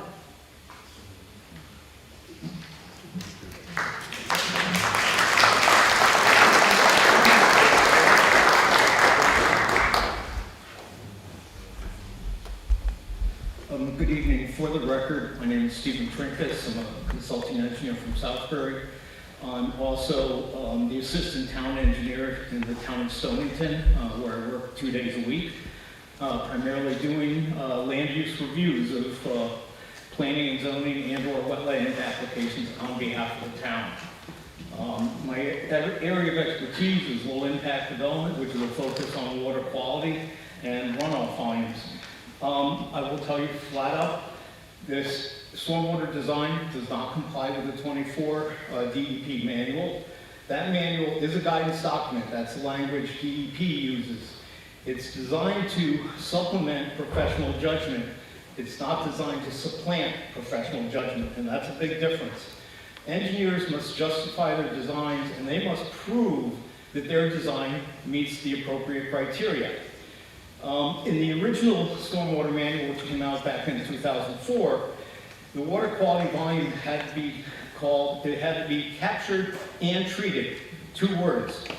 The current manual says, well, if you provide the water quality volume in any stormwater practice, miraculously, all of the pollutant loads will disappear, or to meet the DEP requirements, which is 90% of total suspended solids, 60% of phosphorus, and 40% of nitrogen. The system proposed by the applicant here consists of all structural components. Low impact development is using vegetated systems where you can remove nutrients. Catch basins with standard sumps, which are 24-inch, whether they have a hooded outlet or not, are very poor at trapping sediment.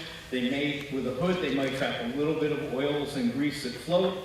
Oil grid separators do nothing for nutrients. And underground infiltration galleries are very problematic when you're in very well-drained soils, which the applicant is claiming here. The coarse-grained nature of sand and gravel soils means water goes through it very quickly. You can make a lot of water disappear. The problem is the water does not get any treatment as it moves quickly through the gravel. It just moves downhill. Water will follow what we call a hydraulic grade line, or very simply, it goes from uphill to downhill. That's all water knows how to do. It will follow the grade line, either on the surface or within the gravel. It does not go out in a fan direction. It simply follows the path of least resistance. That's all water is able to do. It can't do anything else. You know, the plan itself, there's still issues on the traffic, the turning movement plan. The vehicles are shown going into the site. And they're shown only partially coming out to the driveway. They're not showing the final turn. Vehicle turning movements, which are a public safety issue, you have to show the complete movement in and out of the site. Having done many 8-3G applications, I do not believe a fire truck can come back out of this project as proposed. So if it requires a change in the design to make it work, that can change the regulated activities that the applicant is requesting. We've heard a lot about the building being almost up to the setback line or the upland review line. I will tell you, in 45 years of doing development work, mostly for builders and developers, you can draw a building close to an upland review line. You simply can't build it that way. There will be construction activity within the upland review area. You also have these level spreaders behind the building. How are you going to get the machine back there? How are you going to get the gravel back there? How are you going to build the parking lot behind the building? You are going to have to traverse within the upland review area. None of that has been called out as a regulated activity, or there's nothing on the plans as to how that is going to be accomplished. The other change with this plan is from the smaller drainage system, I guess it's on the northern side of the site, or the right-hand side when you look at the maps. The outlet pipe going back to the level spreaders goes through the corner of a building. We never put a pipe through a building. It's just something you don't do for many, many reasons. That's not sound civil engineering practice by anything. As I believe one of the commissioners asked, well, you know, the rear parking lot, there's no drainage back there. There is no detention, there is no treatment. You could put more volume in the 2 underground systems, but that doesn't equate to, you know, letting the back parking lot go. All impervious cover must be treated under the 24 manual. You don't get a pass by over treating it here and letting all of this go. You've got to treat all of it. So you are going to have water quality impacts. The 2 online grid separators, there are details in the 2024 manual. What the applicant proposes does not conform to those. Therefore, any water quality benefits cannot be subscribed to them. Any treatment practice that we do as engineers has certain components that must be contained within the design. And the reason you have to put all these components in there is that's how you get water quality benefit. What's proposed here is basically a somewhat modified septic tank, and it's not going to provide trapping of sediment. It's not going to provide catching oils and grease. Furthermore, as they're both in what we term an online configuration, it means runoff from any storm event, whether it's a drizzle like today, or if you want to go back to the act of God of August 24, you know, all of that runoff goes through these systems, and as proposed, that flow is going to stir up whatever might have settled out, and then it's going to pass right on through into the infiltration practices. You know, with the language in the DEP manual of simply providing the water quality volume and miraculously all the treatment is assumed to occur, is not factually based on science. Because all of these pollutants, except for sediment, obviously, which is a solid form, metals, hydrocarbons, nitrogen, and phosphorus come in particulate and soluble forms. Now, metals and hydrocarbons will bind to fine sediment particles. They like silt and clay. There's a chemical bonding that occurs between them.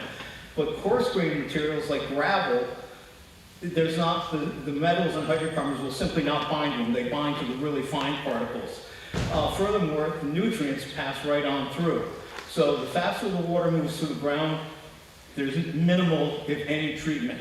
That's why LID practices, which are vegetated and generally at the ground surface, you know, and they're planted will attenuate nutrients. Structural drainage has never and will never treat nutrient loads. On page 4 of my report, I outline why this language in the manual is quite honestly unsupported by science, because there's many treatment processes that must occur that simply don't occur. Underground systems have always been problematic for the simple reason they're underground. They're out of sight, they're out of mind, they don't get maintained. In my town of Southbury, we have numerous commercial sites where we have online separators, and we have underground galleries under parking lots. One is where my bank happens to be. I will tell you, in 8 years, those systems have not been cleaned once. So out of sight is out of mind, and maintenance is key with all of these practices. Again, all these pollutants, have different methodologies of how they get attenuated. If you look at what is called design sizing curves, which are part of the manual, if you say hold 2 or 3 inches of water in an underground gallery, it is on the curve shown that you will get 100% removal of the pollutant. You can never get 100% removal of the pollutants because there is what is known as irreducible concentrations. These are background counts or concentrations of any given pollutant. No matter how much you treat, you can never get below those levels. So removing 100% because a graph shows it, again, isn't factually based. Coarse grain material doesn't provide treatment, it simply gets rid of a lot of water. On page 4 of my report also, I go through chapter 13, pages 269 to 274, which talks about underground infiltration practices. And basically, they're not known for removal of nitrogen. Maintenance is an issue. They have low removal of dissolved pollutants, especially in coarse soils. And you have to have a high degree of pre-treatment of the runoff, which is not being occurs here, before you dump the water into the ground. You have to clean it very well because there isn't going to be any treatment occurring within the coarse gravel. Also on chapter 13, from pages 246 to 251, it talks about oil grit separators. Low removal of nitrogen and phosphorus. They should be in an offline configuration. That's not what we have here.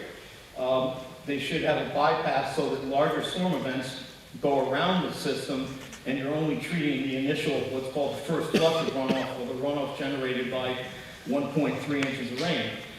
The online units receive higher flows and it stirs up whatever may have settled out. That's why treatment is generally set in offline configurations, so you treat the dirtiest water, that initial water that comes out.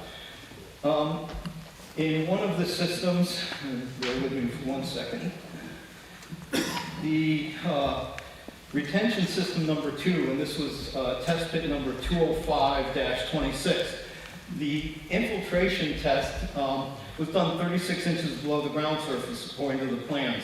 However, the bottom of the system is 4.5 feet below grade. The DEP manual requires the test to be done at or below the bottom of the system. So if the bottom of the system is roughly 54 inches below grade, the test has to be there. A test at 36 inches does not conform to the DEP requirements. The reason the test must be done at or below the bottom of the system is because that's where the water is going. The bottom of the system here, my test is up here. This has no relationship to what the soil conditions are here. This is standard engineering practice for that. Based on the soil test data the applicant provided, they claim these are borehole infiltration tests. They appear to be more percolation tests, in my opinion. We don't know the methodology we use. I think the applicant should clearly explain the approach they use. Borehole infiltration tests are typically with a drill rig with a 2-inch pipe. They drill a hole down, they put the pipe in it, they seal the pipe, and then they run the test in the 2-inch pipe. These were 4-inch pipes and they weren't that deep into the ground.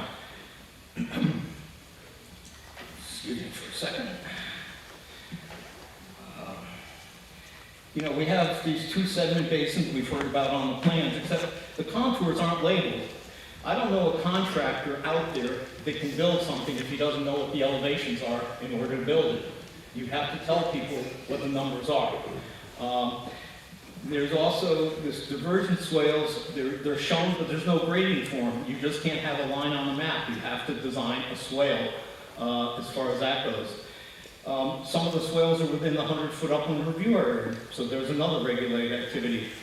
We also have siltation fence remaining that is perpendicular to contours. The 24 erosion guidelines require silt fence to be parallel to contours. If you put a silt fence running perpendicular, the runoff runs right down the face of the silt fence, and when it hits the one that's parallel to the contours, it tends to overwhelm it. There are other methodologies to do this to not have that problem. The erosion narrative, in my professional opinion, is still not adequate for a project of this magnitude. There's also questions on the level spreaders. One detail calls out a depth of 18 inches. There's another one that says it's going to be 4 feet in depth. And the one on the east side is 30 inches of depth. What is correct? You can't have multiple depths on these systems. It also shows a sown trench with 2 timbers and then a rebar set down into the ground, 3 feet down to the ground. That will settle over time and it becomes unlevel, even if you set it level. And what happens as the wood either rots or does get moves up and down due to frost action is some point is not going to be level with everything else. When the water fills up the trench, the water will find that low point because that's the path of least resistance and become concentrated flow. So a wooden edge on the downhill side does not make it a level spreader. Maybe initially for a few months, but as Mother Nature settles and everything, it becomes very unlevel. There's several in subdivision of Woodbury that I used to ride my bike by all the time, and that's what the engineer did, and the wood actually, you can see the wave in the wood. So it doesn't create a nice level line. Again, with the oil separators, the detail on the plan does not contain the components that are necessary. We still have a detail for a dumpster pad with a fence. I still can't find the dumpster pad on the plan. So I don't know where it's going to be, but if you're going to have one, you need to show it on the plans.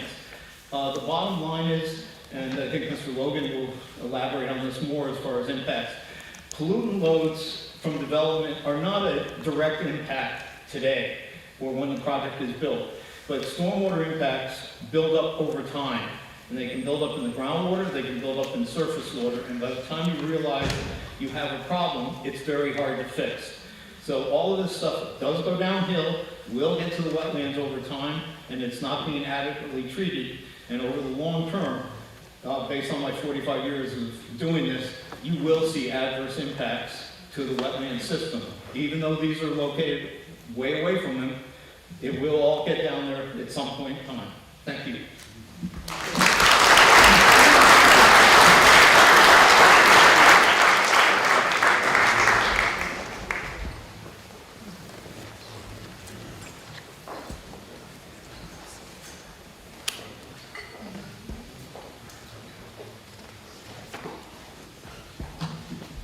Hello. For the record, my name is Gabriel Benoit, and I am an environmental chemist who specializes in urban water quality. And from the way I define it, Woodbridge is urban. Can you just raise your microphone slightly? Raise it up a little bit? Thank you. I also want to thank the chair and the commission, and also all of you who came out. It really warms my heart to see so many people who care about the environment so deeply to spend all this time. Okay, so I'll try to be brief. I was a college professor for 40 years, so that may be difficult, but you judge when I get done. And my report is intended to supplement and contextualize Steve and George's findings, and maybe to clarify them a little bit, sort of get out of the weeds and maybe up into the canopy.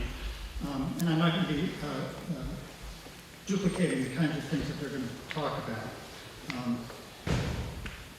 My focus is going to be on how the proposed stormwater approach, taken as a whole, fails to demonstrate compliance with the intent and performance standards of the Connecticut Deep Stormwater Quality Manual. And just as important, or maybe more importantly, that it poses a risk of long-term degradation to the receiving wetland. I'm going to read a little bit here because I want to be very exact.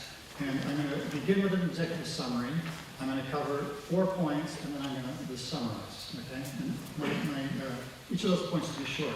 So, I want to say that the application as submitted does not demonstrate reasonable assurance that the proposed regulated activities will not reverse in adverse impacts to water quality or wetland functions as are required under the Inland Wetlands and Watercourses Act and Connecticut Deep 2024 Stormwater Quality Manual that we are hearing so much about.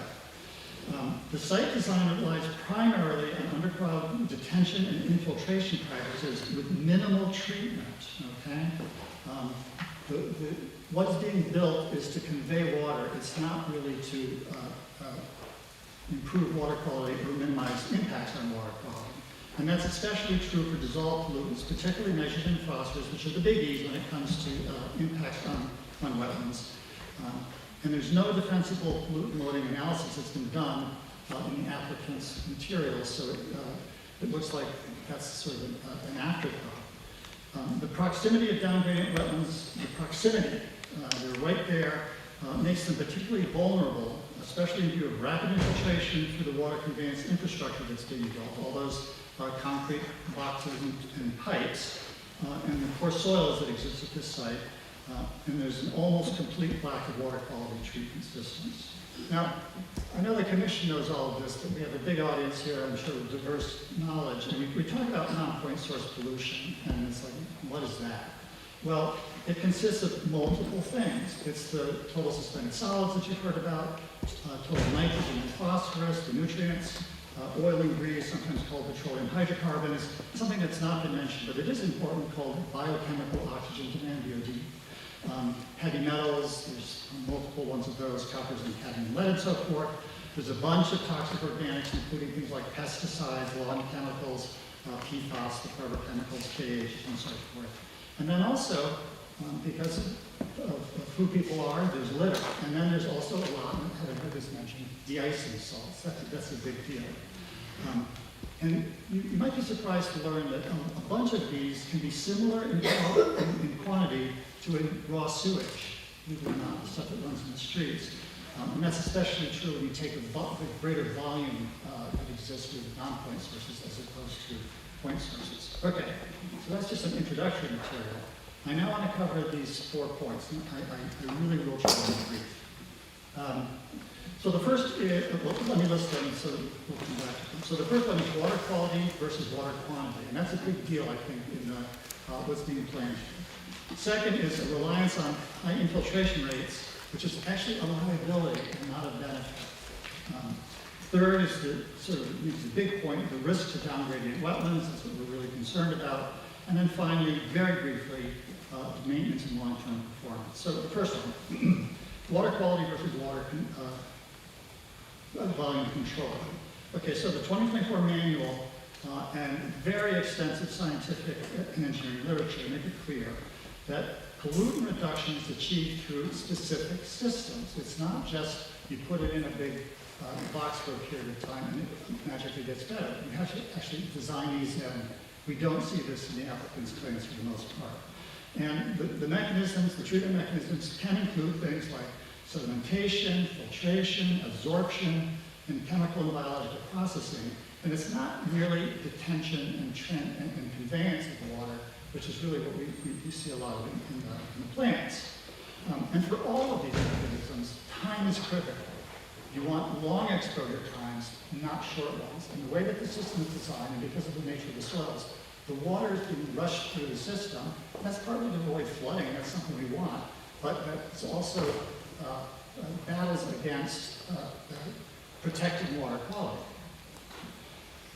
Okay, the absence of effective treatment processes beyond the temporary storage means that dissolved nitrogen and phosphorus especially, hydrocarbons, and any other soluble contaminants, we talk about stuff on the particles and the stuff that's dissolved, it goes through the system largely untreated.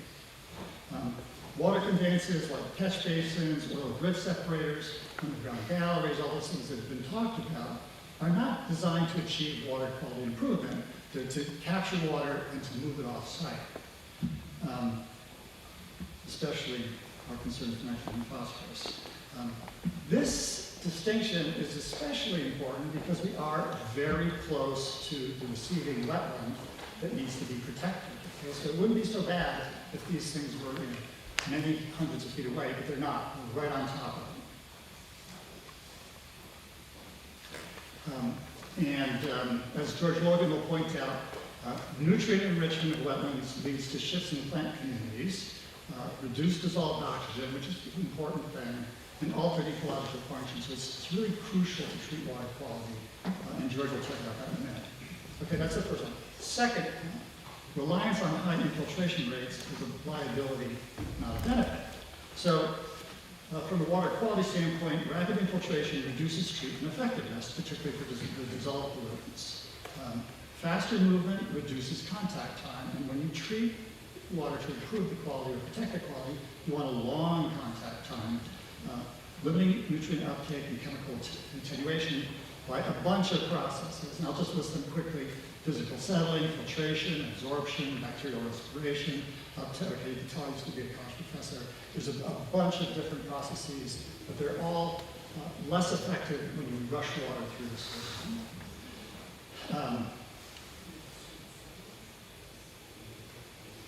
Okay, I'll skip that next point. Okay, that's the second one. The third one, you see, we're almost done, guys. There's a risk to the downgradient wetlands, and as described by George Logan in a minute, receiving wetlands adjacent to the site are particularly vulnerable to changes in both water quality and hydroperiod. So we can't think about just one of these. You know, I'm a water quality guy, so that's what I tend to think about. But there's an intimate relationship between water quality and water quantity, and sometimes you're kind of at loggerheads, those two are battling against each other. But even modest increases in nutrient loading or fine sediments and colloids, which are the finest of all particles, that delivery can alter wetland function over time, which I think the point that Steve just made. You know, we're maybe installing this today, but it's going to be here 10, 20 years from now, and these very small effects accumulate over time. The other thing is that missing, I think, from the applicant's materials is that there's an absence of a credible pollutant loading analysis. Okay? There's some mention of sedimentation and pollutant separators, but there's not been they have a bunch of these water flow models, but they have not done the water quality models, which should accompany those. So there's no quantitative demonstration that post-development conditions will sustain the existing water quality conditions, which are good. And so without such an analysis, claims of compliance remain speculative and unsupported. Okay, it's sort of their word and not really a lot of quantitative information supporting that. And then the fourth point, it's super short, is that these underground systems, and I think this is a point that Steve just made, is that they're difficult to inspect and maintain. You know, one thing they're on site, but the other thing is, you know, you have to get down in there in order to do the maintenance, and you can't get heavy equipment in there to scoop up all of the material that's accumulated. You have to get out with your buckets and shovels and things. It's hard. Okay. So that's it with my 4 points, and then I just want to, I told you what I was going to say, I said it, and I'm going to tell you what I said. Okay, so the conclusion is as follows, and I'm going to largely read here again. So the proposed stormwater management approach does not demonstrate that required water quality protections will be achieved. Okay? The system as a whole lacks the treatment mechanisms, redundancy, and resiliency, all of those things, that are necessary to protect downgradient wetlands and groundwater resources. Steve's technical findings and those of George clearly document multiple specific deficiencies, and so they get into the weeds, which is important. But the specific deficiency in design, testing, and compliance with the 2024 Connecticut Deep Star Water Quality Manual, and I hope that you see that my testimony here underscores the environmental implications of those deficiencies. Okay, so a lot of little things that are wrong, but when you bring them all together, they add up into a whole. And it's particularly true with respect to nutrient loading, dissolved pollutants, and long-term degradation of protected regulated resources. Okay, and that's the whole point. We want to protect the regulated wetland. So the project plan that I've seen, there's a lot of it, does not provide reasonable assurance that water quality standards and wetland protection will be met.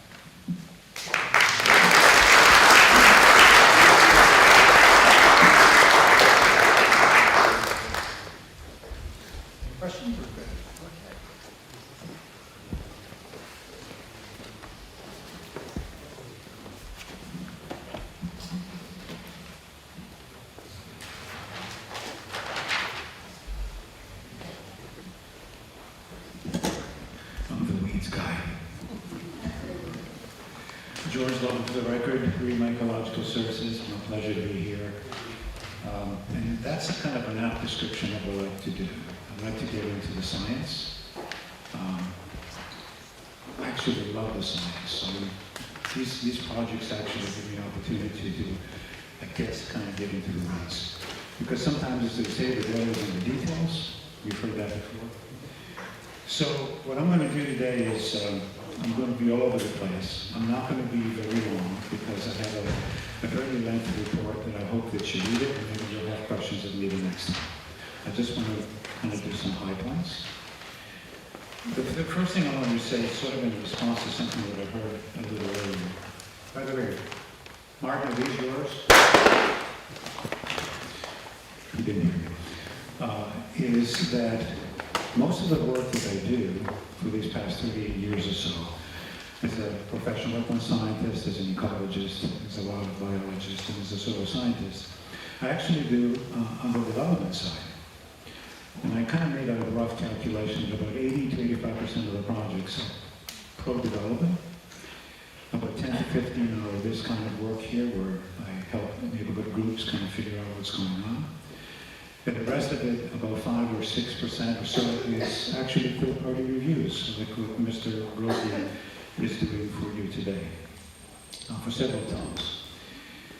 The next thing I want to say is that you heard from Ms. Mock, and one of the things she said at the end of her presentation is I think she kind of switched the narrative a little bit, and I just wanted to rearrange it a little bit so it's a little more correct. Basically, not to put words into her mouth, what she said is that we didn't supply any substantive documentation for the allegations that we made. So let me say this in defense. What we did with our first report, which is going to be a little different than what we do today, is to identify deficiencies and gaps and lacks of data and information that they need to substantiate their burden of proof. So that's what we did. So what I wrote in my report, and I'll just read it verbatim, is where credible scientific evidence raises reasonable concerns regarding hydrological alteration or pollutant transport, the absence of conclusive modeling or data does not shift the burden to the intervener. Rather, unresolved uncertainty constitutes a failure to demonstrate the absence of adverse impact. That's their burden. Okay. So the purpose of this presentation is to kind of summarize some of the hydrologic and water quality impacts to the downgrading wetland, which we've been talking about. Based on the record and the supporting literature, based on the record as it sits today, and also the supporting literature. The focus is how the wetland functions today and how the proposal changes that function. So the central question, which is the science-based question, is this. It's not whether some water will continue to reach the wetland. It's downgraded, and as Steve says, all the water seems to want to go down that way, right? The question is whether the pattern, the timing, the distribution, and the chemistry of water reaching the wetland will materially change. If those variables change, the wetland changes, and then we can start talking about impacts. So the analytical framework is that wetlands are structured by hydro period. You don't have wetlands without having, obviously, water. And also nutrient regime. So that's why we're talking both about water quantity and water quality. Both are influenced by watershed size, which I'll talk about in a moment, a recharge frequency, and pollutant transport. So we know a few things about the existing wetland system, especially the one that's most proximal and downgraded. You've all seen it. We can argue whether or not the wetland delineation is there correctly or not. Hopefully we'll be able to resolve that. I'm more than happy to work with the applicant on that. And I think Mr. Brody is correct that it's probably somewhere in the 50 to 25 foot higher into the landscape based on the data that I saw, and also my colleague, Mr. Gungava, both of our resumes are in the record. So we were sort of kind of accused that we didn't come here with some soil samples. Our evidence is my 38 years of doing this work. Okay, so let's look at the watershed context.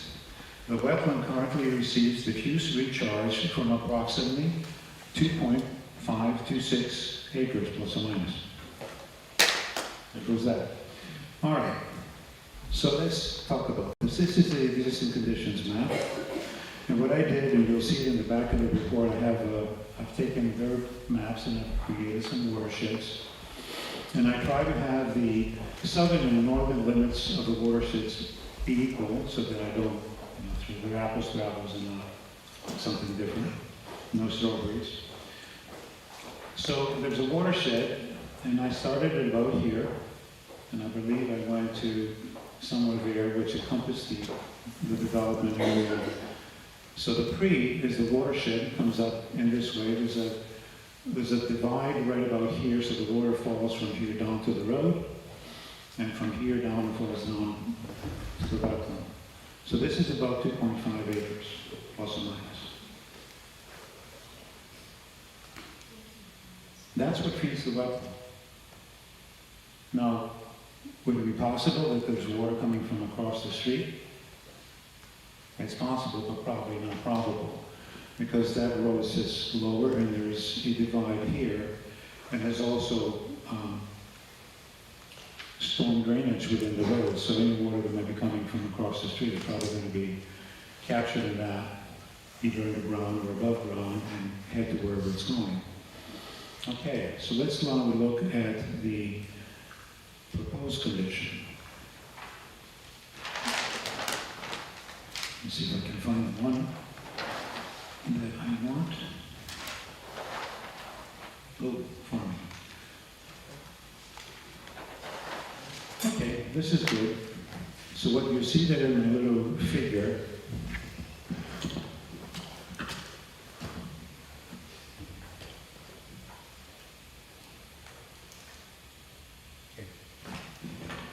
so I'm talking about that. So what I did is I looked at what's remaining as far as a watershed that we can conclusively know that it's going towards the wetland.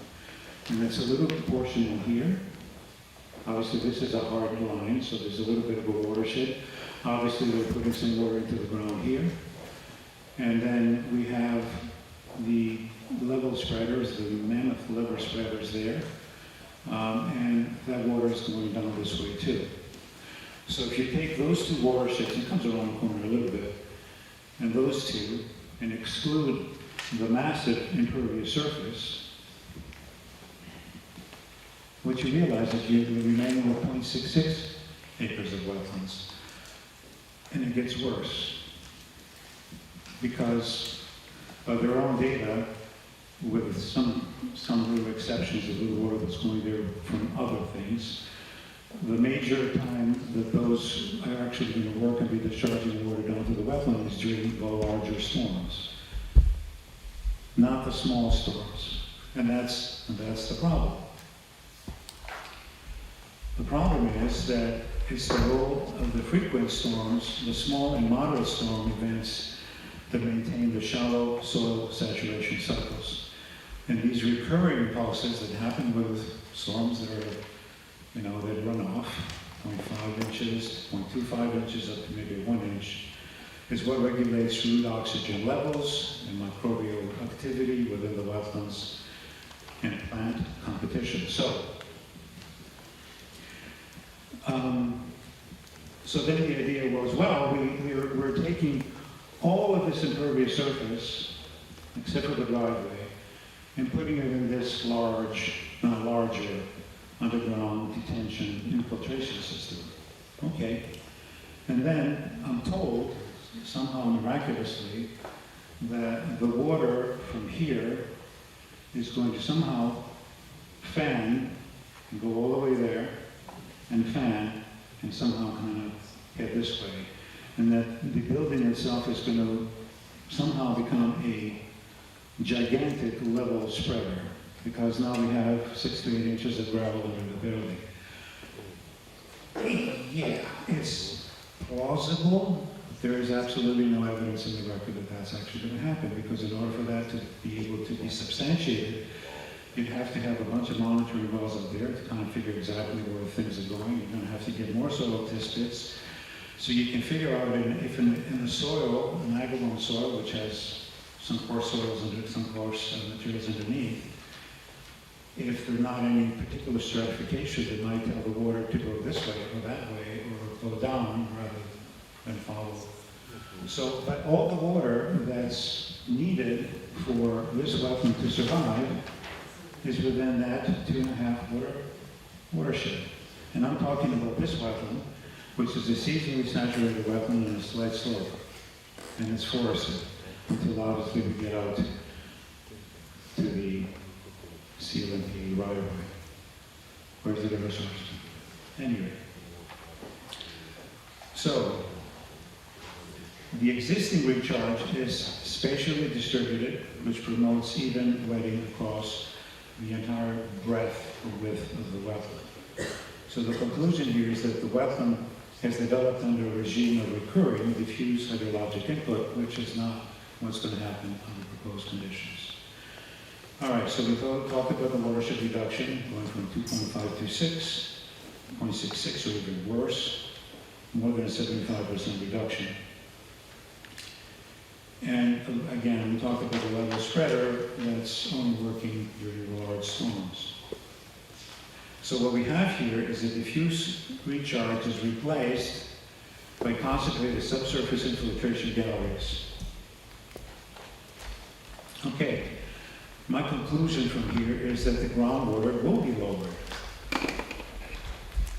Now, you'll say, well, isn't all the water still going to go downhill? Yeah, sure. But it's going to go, all the water still will go down to the wetland, but it's not going to the wetland the way it is going today. So some portions of the wetland will receive more water and some will receive none, or very little. So the wetland will not experience the same frequency of spatial distribution of wetting events, and therefore this is an adverse impact. Okay, so switching now from hydrologic impacts to water quality impacts, and I think a lot has already been said by the two speakers before me. And I have gone to some length into my report to document through scientific review of the literature with numerous citations in the back to express this. Yes, TSS removal is easier than the dissolve fraction of pollutants that are in urban runoff. Everyone knows about nitrogen. Yes, it's highly soluble, highly mobile. A whole bunch of it we get from atmospheric fallout, depending where you are, and you know, the conditions in the area could be anywhere from 10% to 60% of the nitrogen comes from the sky. There's data for that. I didn't include it. You probably tell me to leave too much stuff. But we have this issue. Particulates, pollution can be taken up by mechanical means, by gravity and by filtration. But dissolved pollutants do not, especially the nitrogen species. And the literature demonstrates, and I have a literature there for you, that between 30 and 60% of many of the heavy metals, these are the toxic metals associated with urban runoff, like zinc, copper, cadmium, others, may occur in the dissolved form. Now, then we have the other thing. I mean, if these were, say, silt loams underneath, first of all, they wouldn't infiltrate very well, which is that kind of conundrum, right? I think the professor mentioned that sometimes they are wanting to keep the water down so we don't have flooding downstream, creates this problem. And so you have to, as an engineer, look at it very carefully and kind of be able to balance these things out. So the sandy soil characteristics of the ag-loam soil, which is highly permeable, with limited nutrient holding capacity. So it's not going to do much about nitrogen, because in order to take nitrogen out, you need, one of the primary routes is denitrification. And without going into the weeds of all that, for denitrification to work, which basically is the conversion of nitrogen to atmospheric, goes into the atmosphere, you need an anaerobic environment, so a wet environment, and you also need the presence of an organic source. You don't have that until you get to the wetland.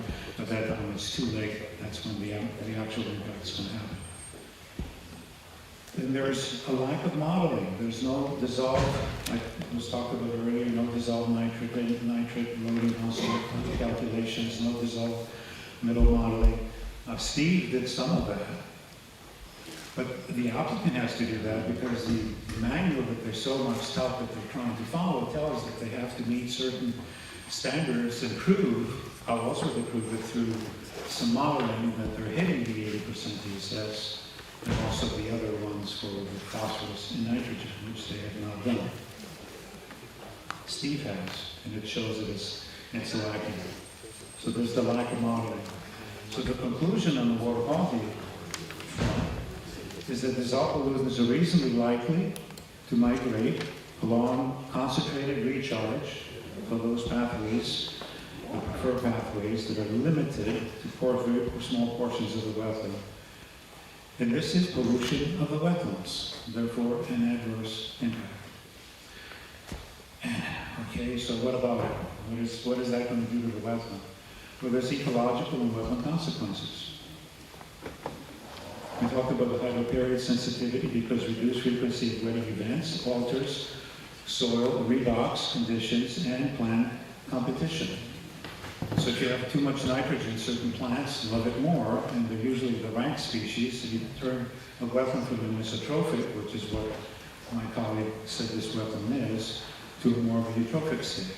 So the rank plants that love the nitrogen basically outcompete the good stuff, and so the biodiversity goes downhill in the wetland.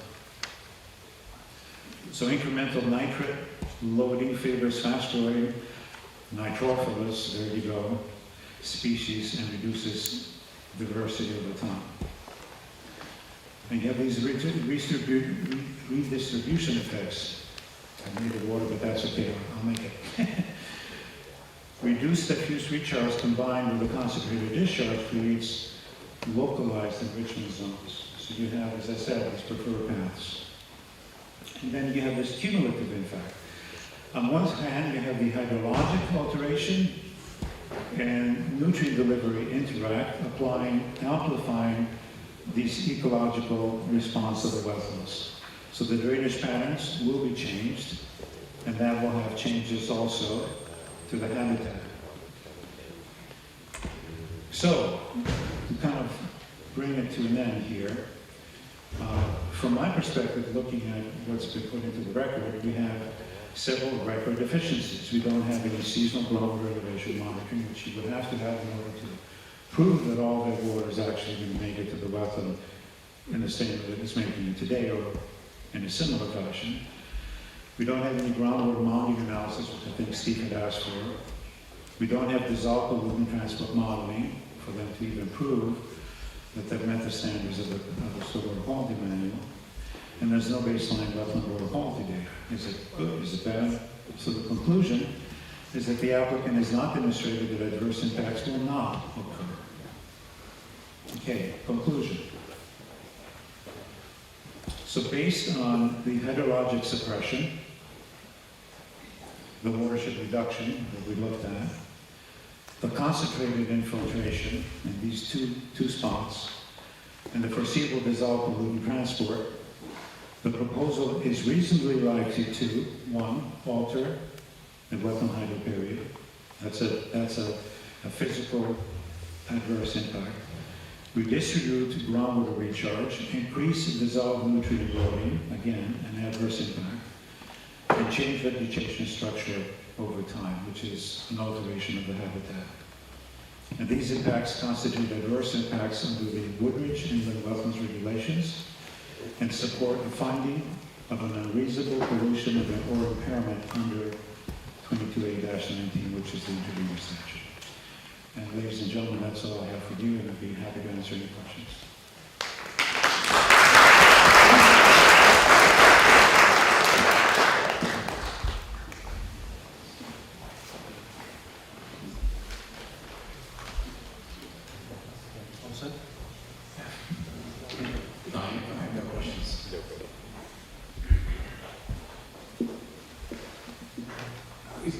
everybody, are there any other interveners speaking? Yes, Dr. Lewis. I'm the additional speaker for the intervention. Oh, Mercury, man.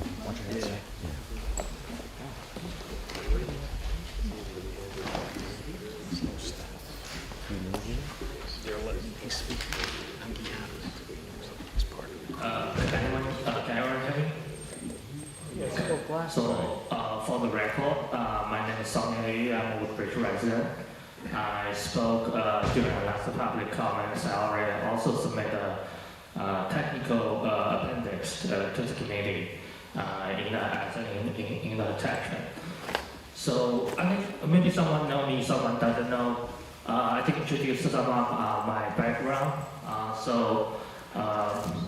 I immigrated from China. I hold a PhD degree in environmental microbiology. I graduated from Clark University in 2015. And I spent 11 years for the research, 5 years in the bio industry.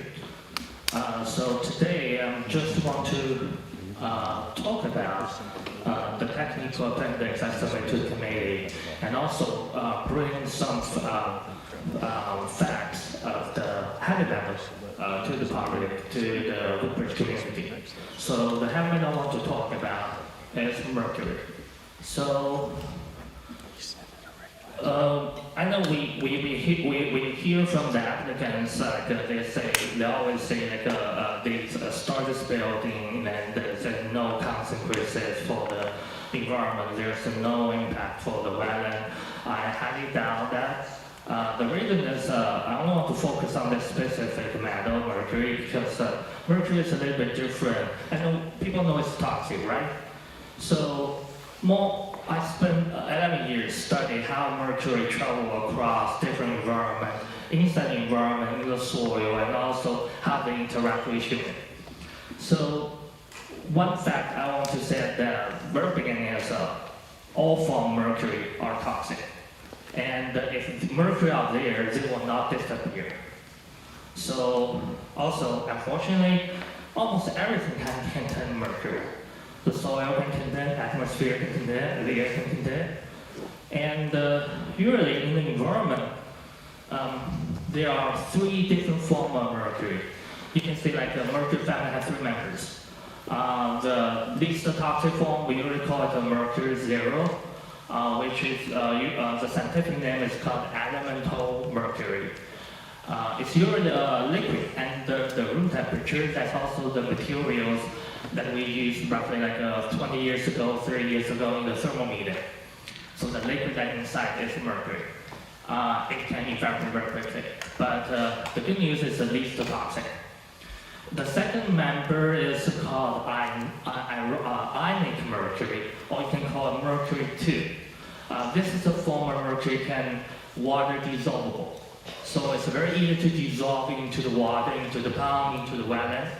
Also very easy to be absorbed on the web. So many experts refer to, we call it dissolved organic matter or dissolved organic carbon. So this type of mercury can also cause the health risk. It will harm the kidney, it will harm your nerve systems. Then the last type of mercury is called methyl mercury, or you can just call it like a MEHG, methyl mercury. This is the most toxic form, and unfortunately, this is also well distributed among the biofood webs. It also will be the only type of mercury we call it bioaccumulated. So like the term I explained in the last session. So big animal eat small animals, they will acquire the mercury, then they will accumulate it in the higher food web levels. So different types of mercury they can transform into each other forms. And the reason we want to pay attention to the methyl mercury, especially for the wetland, is people who study environmental microbiology. Specifically, I study the bacteria who can either detoxify the mercury contamination or who can convert the less toxic form into the more toxic form.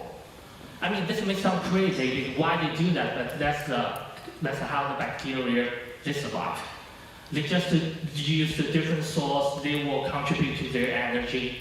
And in the environment, there are two types of bacteria who are responsible for transform the less toxic form mercury into higher toxic mercury, like methylmercury. So they are either called, one of the groups is called sulfate reducing bacteria, SRB. So you can imagine they just eat the sulfate. They eat that compound. The other form is called iron-reducing bacteria, or RB. They eat iron. And to form the methylmercury, we need some condition. Actually, Wetland has all the aspects. Wetland has so this specific wetland is near the forest, near the woodland. It will can be act as a reservoir to provide the mercury sources. It also has a lot of organic matter. That's the nature feature for the wetland. It usually will rich in the dissolved organic matters. Then it can absorb the ionic mercury and then provide the source to be methylated into methylmercury. Another thing is, usually the wetland is also can be risk because it will be receive all the discharge of water bodies, so it can contain the sulfate or sulfide or sulfur element. So those sulfur elements will be a stimulator to enhance the growth of the two bacteria I just mentioned. Then they can start to the methylation. Also, wetland, especially for the sediment of wetland or the saturated soil parts of the wetland, they have a very low oxygen condition or even no oxygen condition. And most of the bacteria that can methylate mercury, they have to live in that condition. So if you have that condition there, and you have the source, you have the producer, those bacteria, that's very high risk that you will get methylmercury. And methylmercury is neurotoxin. It can be cause irreversible damage to your brain, cause a lot of troubles when people get exposed. So when I reviewed the applicant's materials last time and also this time, I found two things. So first of all, I think the applicants claim themselves to be, I'm scientist, they claim also they are scientists, but I think when people do want to claim there to be the scientists, if you propose a hypothesis saying that construction doesn't have any impact on the wetlands, you need to show me the data. You need to show me the analytical data. What is the baseline that works on this site? Is there any mercury now? What is the levels? And then show me the patterns. Show us the pattern, like maybe, because mercury contamination is not like just stay there, it can travel. Mercury, if they are in the wetland, they can connect it to the groundwater. Groundwater is not stay there. Groundwater can also travel beyond the boundary of wetland. So if you don't have any analytical data and then you make the conclusion, it's not convincing. So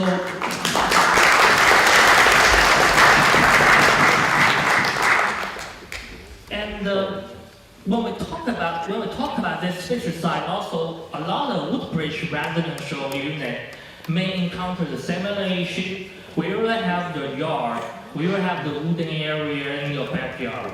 And if this is a wetland, the wetland usually will be the red flag. When people when we think about mercury methylation at local levels. The reason is your forest system can be the reservoir to collect all the atmosphere mercury 2, usually will mercury 1, mercury 0, mercury 2. Then we will see the leaves fall down every year, and your forest will have animals, they will have the bell accumulation happens, they will have the cycle. So when they die, when animals die, when the leaves fall down, they will be decomposed. The decomposed organic matter will be absorbed into the soil, and then when there's the rain, when there's the water to flush those stuff into the nearby wetland, they will carry over those mercury amounts into the wetland. And wetland can also connect to the groundwater and back to the surface water. Then if they even have connectivity to the nearby stream, it will just create an entire circle to carry over the mercury, and it will have the high risk of mercury oxidation at the same time. Also, the wetland itself, we have, in my appendix, I think I highlight this cycle in the documentation, and every direction that I listed here, I have a peer review papers to validate in my opinion. And if you want to talk about the wetland can even become the source to provide the methylmercury back in the nearby conditions, nearby environment. So it can be through the connected, it can be through the connected water channel. It can be come back to the environment through, for example, the insect influx. So the insect from wetland, they can eat by the animals in the forest, and then will gradually be accumulated. So here the thing is, we are not just to target the short-term impact. We also want to know what can happen in the long term as well.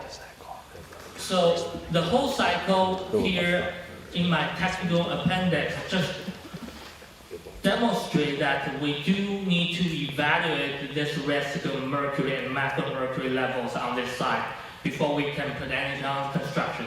And even you put more construction on the site, it will just make the case worse, because now we see many trees have been removed. When you remove the trees, you actually are releasing the retained mercury back to the environment.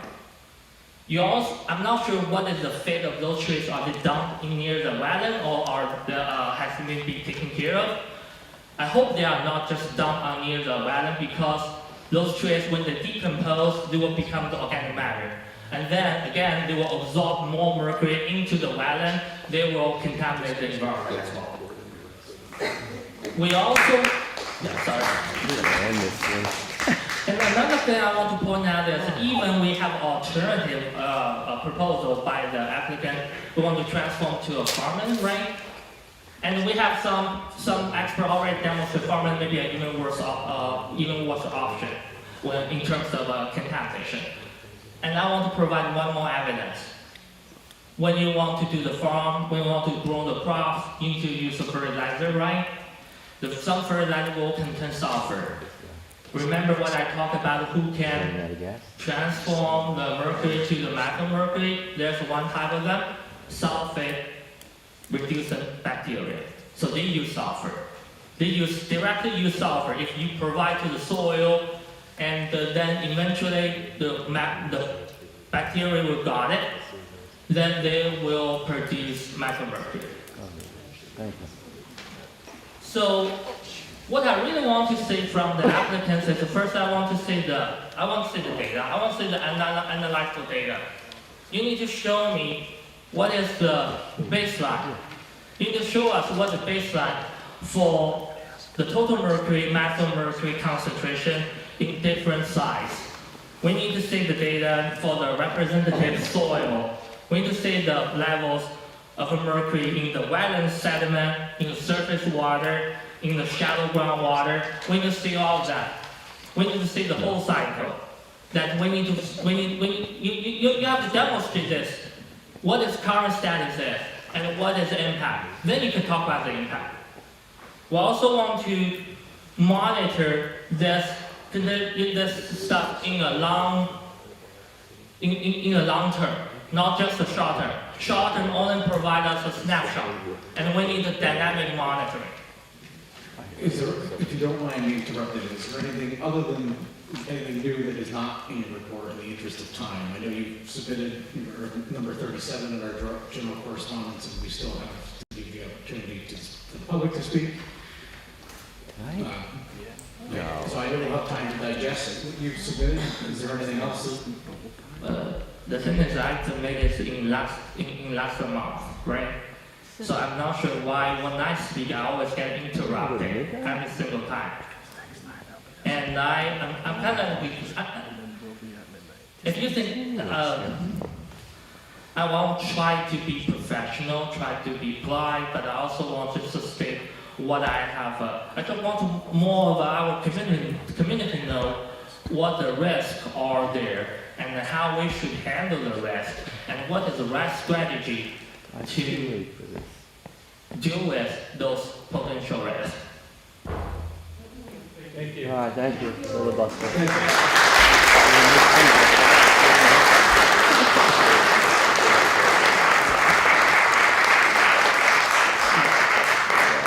Whether we have discussed giving the public the opportunity to speak, I would maybe entertain a motion to put a limit on that. No, we're at 10:30 and the public does want to speak. I know we've received 41 submissions. Do I have any motions to maybe cap that for? It's 10 o'clock. Shut it down and just let the public come and speak at the next hearing. You might almost 2 hours hearing people who are simply in this because there's money involved. And, it gets a little bit much. We need to speak. We're here for a community. How come nobody spoke first? We were all tired. We have 1 day. And at the end of the day, probably 30 people here are the flu. And we have to get out for 90 minutes. That's a little much. I would like to speak, please. So I would like to make a motion that perhaps we have 5 speakers before we're going to be at the statutory time when the applicant has offered us an extension. So I would make a motion that we allow 5 speakers to speak and then accept the extension so that additional items can be addressed, such as, if I'm going too many of these, the wetland delineation we really need. So, Excuse me, Mr. Chairman, can you also put the Conservation Commission on the list of speakers we have tonight? Point of order, can we continue this hearing until, to the next meeting? It's after 10 o'clock. And people are tired and have to work. I'd like to make a request. Yeah, public, it's our application. Okay, one person at a time. I didn't have 2 hours. Excuse me. There can be one person speaking at a time, and the chair has the floor. And that's it at the moment. I'm trying to see if we have a sign-in sheet, so bear with me. I would like to hear from the Conservation Commission. So add that to my motion. Second. I have a second from, sorry, I haven't seen you before. Jim Armstrong. Is there any discussion? What's the motion? Do you want me to speak before public comment, or? Yeah, well, I'm still, I only have a second here, so. Is there any discussion on that? So we're voting on capping, allowing the Conservation Commission to speak, capping at 5 individuals, and then Reserving the rest. reserving the rest for the beginning of the continued public hearing.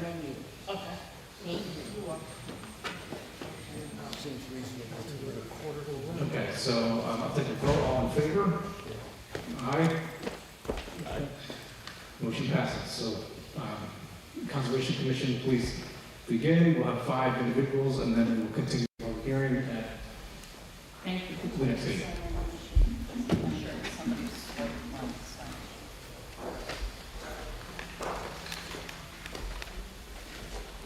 Hello, everyone, in the Conservation Commission, inland wetlands.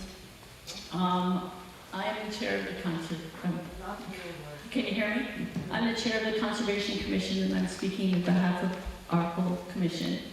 And as a commission, we are honored to help the stewardship and the nature, preserving the natural environment in our town. And it's going to be lengthy, and I'll try to be very quick. The Woodbridge Conservation Commission does not support the proposed apartment building on 27 Beecher Road due to adverse effects, future effects on the adjacent wetlands from resulting environmental disturbances, habitat fragmentation, and increased invasive species. While we support efforts to increase housing diversity and in particular welcome the possibility of affordable units, development on the proposed site will have an unacceptable short and long-term consequence to the area's natural environment. Following best practices for environmental stewardship, the proposed building is probably more appropriate with existing high-density development. In particular, we find the following considerations will lead to an unacceptable detrimental effect if the application is approved. Vernal pools. Vernal pools are a body of seasonal water that is particularly important to the wetlands as they increase biodiversity and population abundance, connectivity, and wetland ecological functions. Vernal pools are temporary bodies of water, and they are only detectable in the spring. Thus, it is important to document any such pools at the site. Unfortunately, the timing of the recent wetlands delineation investigation precludes any such knowledge since it was conducted in December. We suggest delaying the consideration of this proposal until appropriate professionals assess the possibility of a vernal pool. And then the next idea is degraded wetlands. We take exception to the application's assertion that wetland patches referred to as degraded, i.e. patches with overabundance of invasive species and high levels of disturbance are somehow less important and deserve less protection. On the contrary, in the current state, these patches act as buffers for more pristine wetlands. In addition, they are also degraded due to poor decision-making and lax environmental standards in the past. Significant evidence shows that restoring degraded wetlands increases water quality, flood mitigation, biodiversity, and carbon storage. Our goal should be to rehabilitate these patches, not give them up. Invasive species. The presence of non-native hyperabundant species is a major threat to wetlands. These species crowd out native plants, harm native populations, such as insects, birds, and mammals that depend on them. Invasive species thrive in disturbed areas and exploited developed corridors to move into pristine areas. Infill from other locations is often loaded with seeds of invasive species, which will thrive in the disturbance. Habitat destruction also creates an additional vector for invasive species as a site already under significant stress. Buildings on a clear-cut land. There have been legitimate allegations that large amounts of clear-cutting has already occurred on the site. While we suggested the town and Inland Wetlands Commission undertake a thorough investigation and pursue appropriate consequences, we note here the greater harm from developing on land that has recently been clear-cut.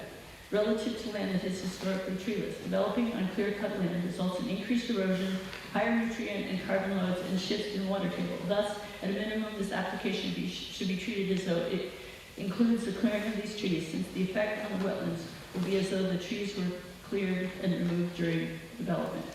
Habitat and corridor fragmentation. Wetlands are connected to the area around them, not just through the ecological flow, but also through the movement of plant particles and animals, such as insects and mammals. The habitat corridors that connect wetlands is as important as the wetlands themselves.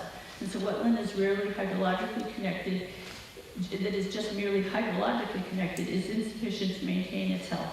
The site of the proposed development as part of a lightly developed corridor that connects open space, Race Brook, and the former country club, both of which are important habitats. A project of this size will fragment the corridor and restrict connectivity to the adjacent wetlands. We're getting there. Anthropomorphic effect extends beyond the development of the footprint. A core tenet of assessing wetlands endangerment is to assess potential water flows and pollution from proposed development, recognizing that the development's effects extends beyond its footprint. However, many other negative effects emanate from developments, such as depending on the proportion of the development's density. Significantly increased noise and lighting from the proposed development will influence animal movements, especially discouraging shy and rare species from using the wetlands, thereby limiting the connectivity of some of the local populations through reduced seed dispersal. Pet zone, such as dogs and cats, the barking of the dogs and the cats acting as predators will also degrade the wetlands.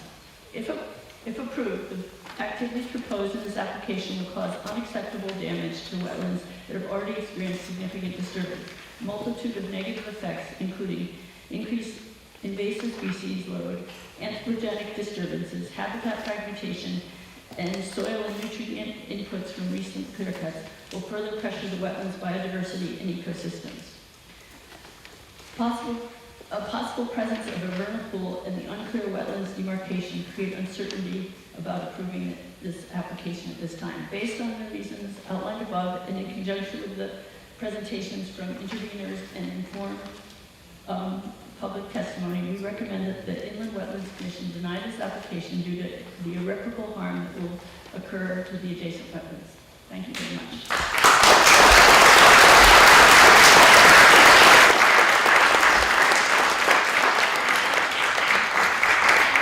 For the record, that's your item number 17 that was just read into the record that you received as correspondence. Yes. Hi everyone, good night. My name is Esther Duncan. This is my youngest son, Isaiah Duncan, and we live at 60 Women Road. Been living there over 20 years. I have 3 kids, 32-year-old, 27-year-old. My 3 kids and my husband, we moved here over 20 years ago and we purchased our home because it had a well. And I am so, like, when I go to work and I say to everyone, oh, we have a well, you know, I feel like a princess because I have a well. So I'm a licensed clinical social worker. I work for Yale New Haven Hospital and Yale University. I do a lot of work in the community, working with homeless individuals, plus I work in my private practice. I love helping individuals. In October of last year, when Greta, my neighbor, called me and said, oh, do you know about what's going on in our backyard? I thought she was pranking me. So I had to say 3 times, Greta, I'm on vacation, don't bother me. This is not a time for a joke. And now I feel like I'm in a dream that, you know, I keep saying to my son, Isaiah, hit me, I'm dreaming. I can't believe we're gathering here tonight to discuss what's going on. So I'm a nature lover. I love, you know, at the end of the day, you know, I work 7 days a week, and as Greta knows, she will call me, like Greta with a client who I don't answer, and she showed up at my door tonight because she wasn't getting me. And at the end of the day, after working with clients with mental health and every other thing, I want to be able to come home, walk in my backyard, and just feel at home, relax, you know, let my dog out. And my kids no longer live at home, and Isaiah came home today, and I said to him, hey, I'm going to a meeting. As soon as he heard what the meeting was about, he was like, oh my God, the whole of Woodbridge probably in the meeting. And I said, yep, come on, you'll see for yourself. So all I want to say is, we've been here, Isaiah's 24, my oldest is 22. He went to Beecher Road School, all my kids went to Amity High School. We've been here forever. Hopefully one day I have my grandkids live at 60 Women Road and be able to drink our well water and not have any health issues. And, you know, I heard the applicant attorney talk about other stuff in the community, and I said to Greta tonight, I want to be able to talk because we are African Americans, we work hard, I pay a lot of taxes, my husband and I, to live in Woodbridge, to be able to walk in the backyard, see all the animals, and feel at the end of the day to have a sense of serene when I'm home. And I'm asking you, please, this is not about traffic and all these other stuff. This is about myself being able to come home and just feel relaxed in my backyard. Last summer, I looked over, came out on the deck, and I was like, I heard all this noise and all the trees are gone. I'm like, what the hell's going on? Excuse my language. So I just want to say, please, this is my home, and I want to be able to have my kids and my grandkids live there and feel safe. Thank you.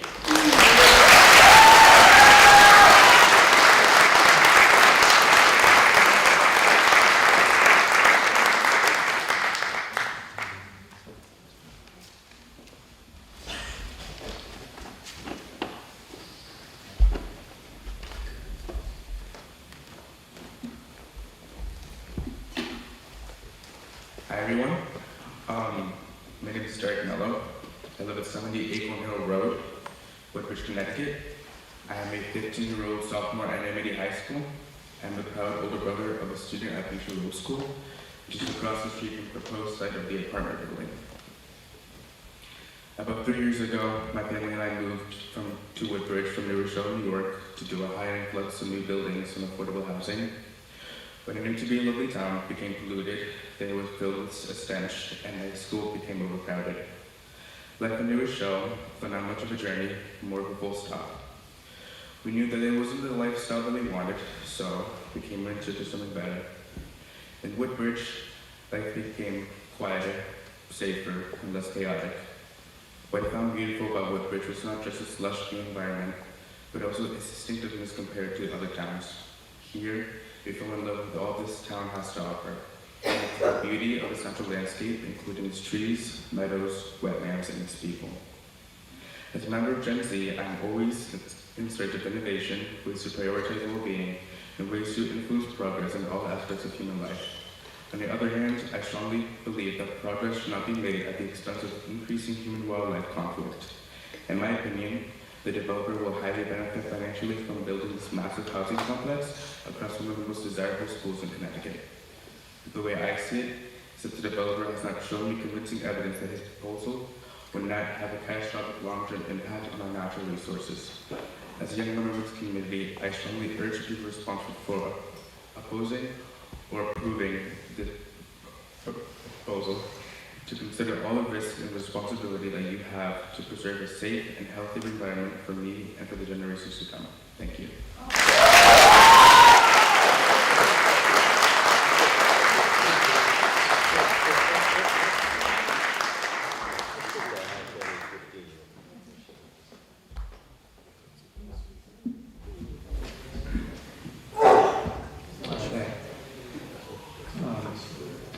So yeah, similar to I think everyone else in here.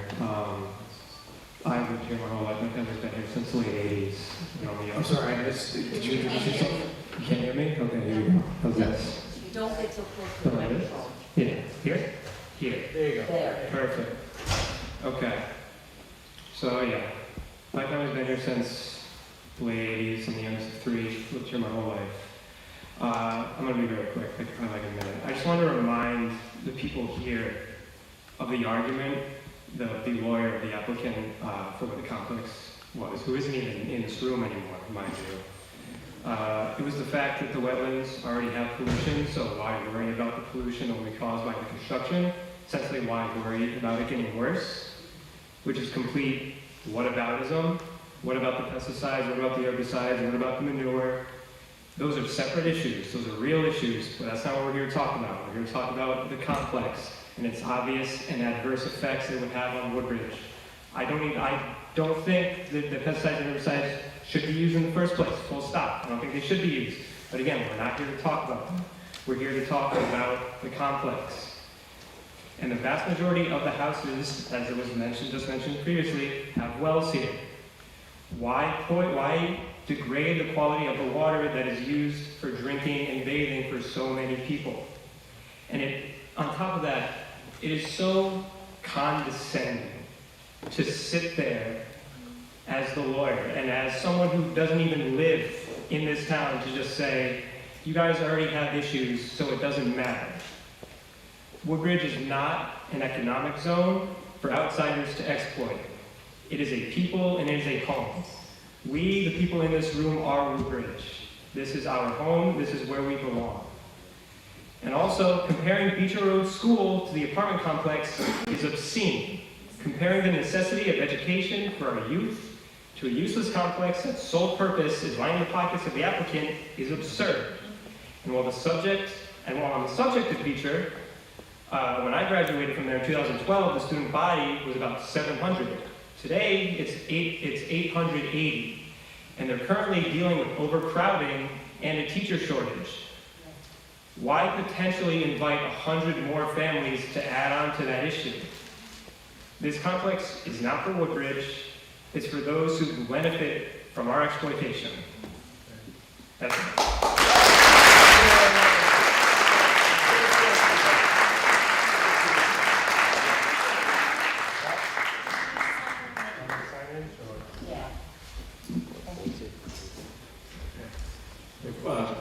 speaker, please.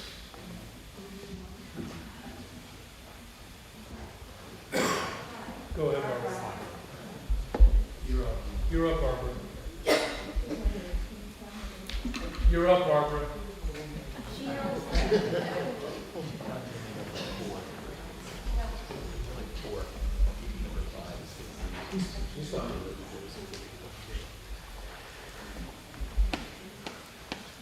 Good evening. My name is Barbara Hagan Smith. I live at 116 Northbrook Road.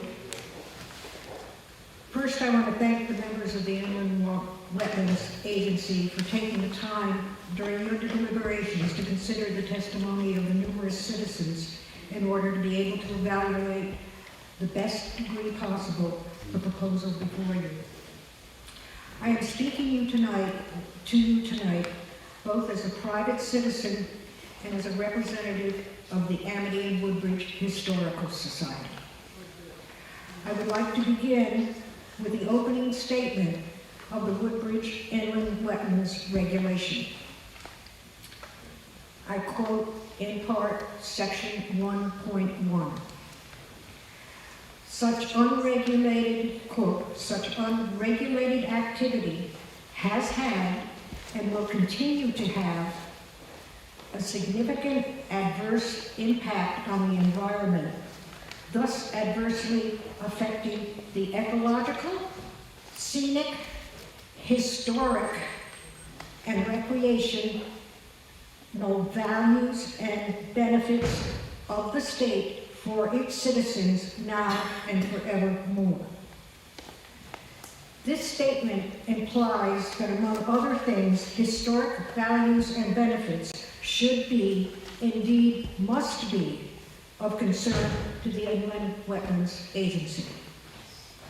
Further, section 10.7 of your regulations states that any historic buildings with any restraint or designation, including but not limited to an easement or listing on a historic register, the purpose of which is to preserve historically significant structures or sites, must be considered by this agency. Therefore, I bring to your attention that there is, 1, an historic barn of notable design and age that is part of the State Historic Resource Inventory, in which it is described as an English barn, the oldest type still found in Connecticut. This barn is on this property.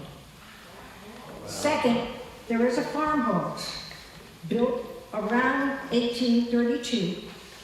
It is marked on the Woodbridge maps of 1852, 1856, and 1868 as owned by C.N. Beecher, who grew up just down the street at 78 Beecher Road. In addition, this house was included in the 1994 Cunningham Associates Survey of the Historic Houses in Woodbridge, which was the basis of the well-known book Historic Woodbridge and Historic and Architectural Resource Survey, and ultimately the survey became in 1996 part of the Connecticut State Historic Commission's project called Western Uplands Historical and Architectural Overview and Management Plan. Furthermore, the farm to which these structures belong was owned for over 100 years by this Beecher family, a family prominent in all areas of Woodbridge life, from the church to prize-winning farm products to local education to town politics. A family whose name, Beecher, became the name of the road on which they lived and remains so today. To conclude, we, the Historical Society, and myself, feel strongly that it is incumbent on you, in following your own regulations, to weigh, in addition to the myriad of other environmental and ecological factors, the loss of these 2, even 3 if you add the stone wall, irretrievable features. This is an impact that, and I quote, once again, section 1.1, will continue to imperil the quality of the environment, thus adversely affecting values and benefits of the state for its citizens now and forevermore.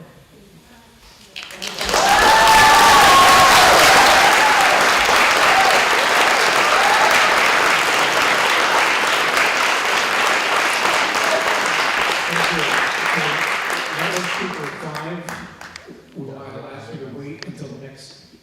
Oh, you want me to wait? Please. Okay. Number 5. No, that's 6. He's 6. You're at 6. He talks all the time. He can talk next to me. He's number 6. So we will continue the public hearing on March 18th. We need a motion. I'm sorry. We'd like to make a motion to continue the public hearing on March 18th. I have a second from Jack Turek. Any discussion? Hearing none. All in favor? Passes unanimously. We will hear you next time. The next item on the agenda is, Chris, is there any appropriate correspondence received other than the current? What you got? Okay. Reports from the enforcement officer. Been doing much other than your stuff. Okay. Scheduling of the date for the next wetlands and site inspections. Do we have? The only thing you might consider is going out to the site, because some of you, out of the 5 of you that are here, only 2 have been to the site, I think. So you may want to go visit the site before your next meeting.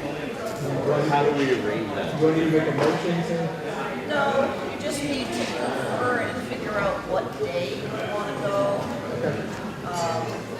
Typically it's been on, sometimes it's been on a weekend, sometimes it's been before a meeting. It depends on your schedules, and what we could do is I could poll you and, just say which dates work for you. If you give, the chair can give me a couple of dates, I can send it out and you can decide what you'd like to do. That sounds great. And then I notice it.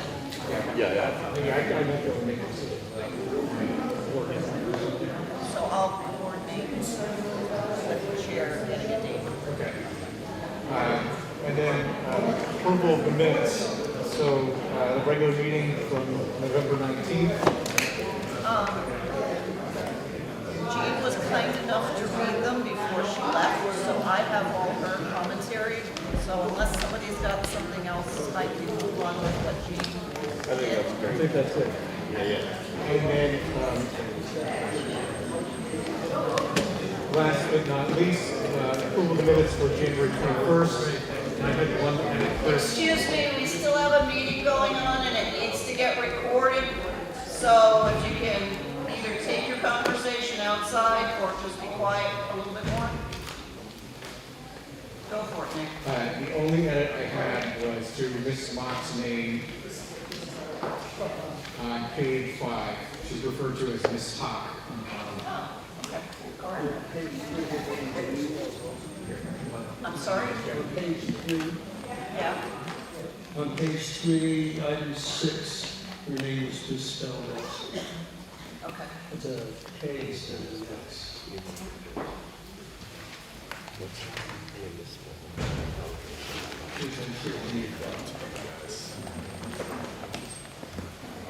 And can I just backtrack? Who made the motion to approve the, whichever ones we did first, November minutes? I make a motion to approve the November minutes. Okay. A second. And seconds? John? Okay. You got a vote? Any discussion on that? Is there a vote? All in favor? Motion carries.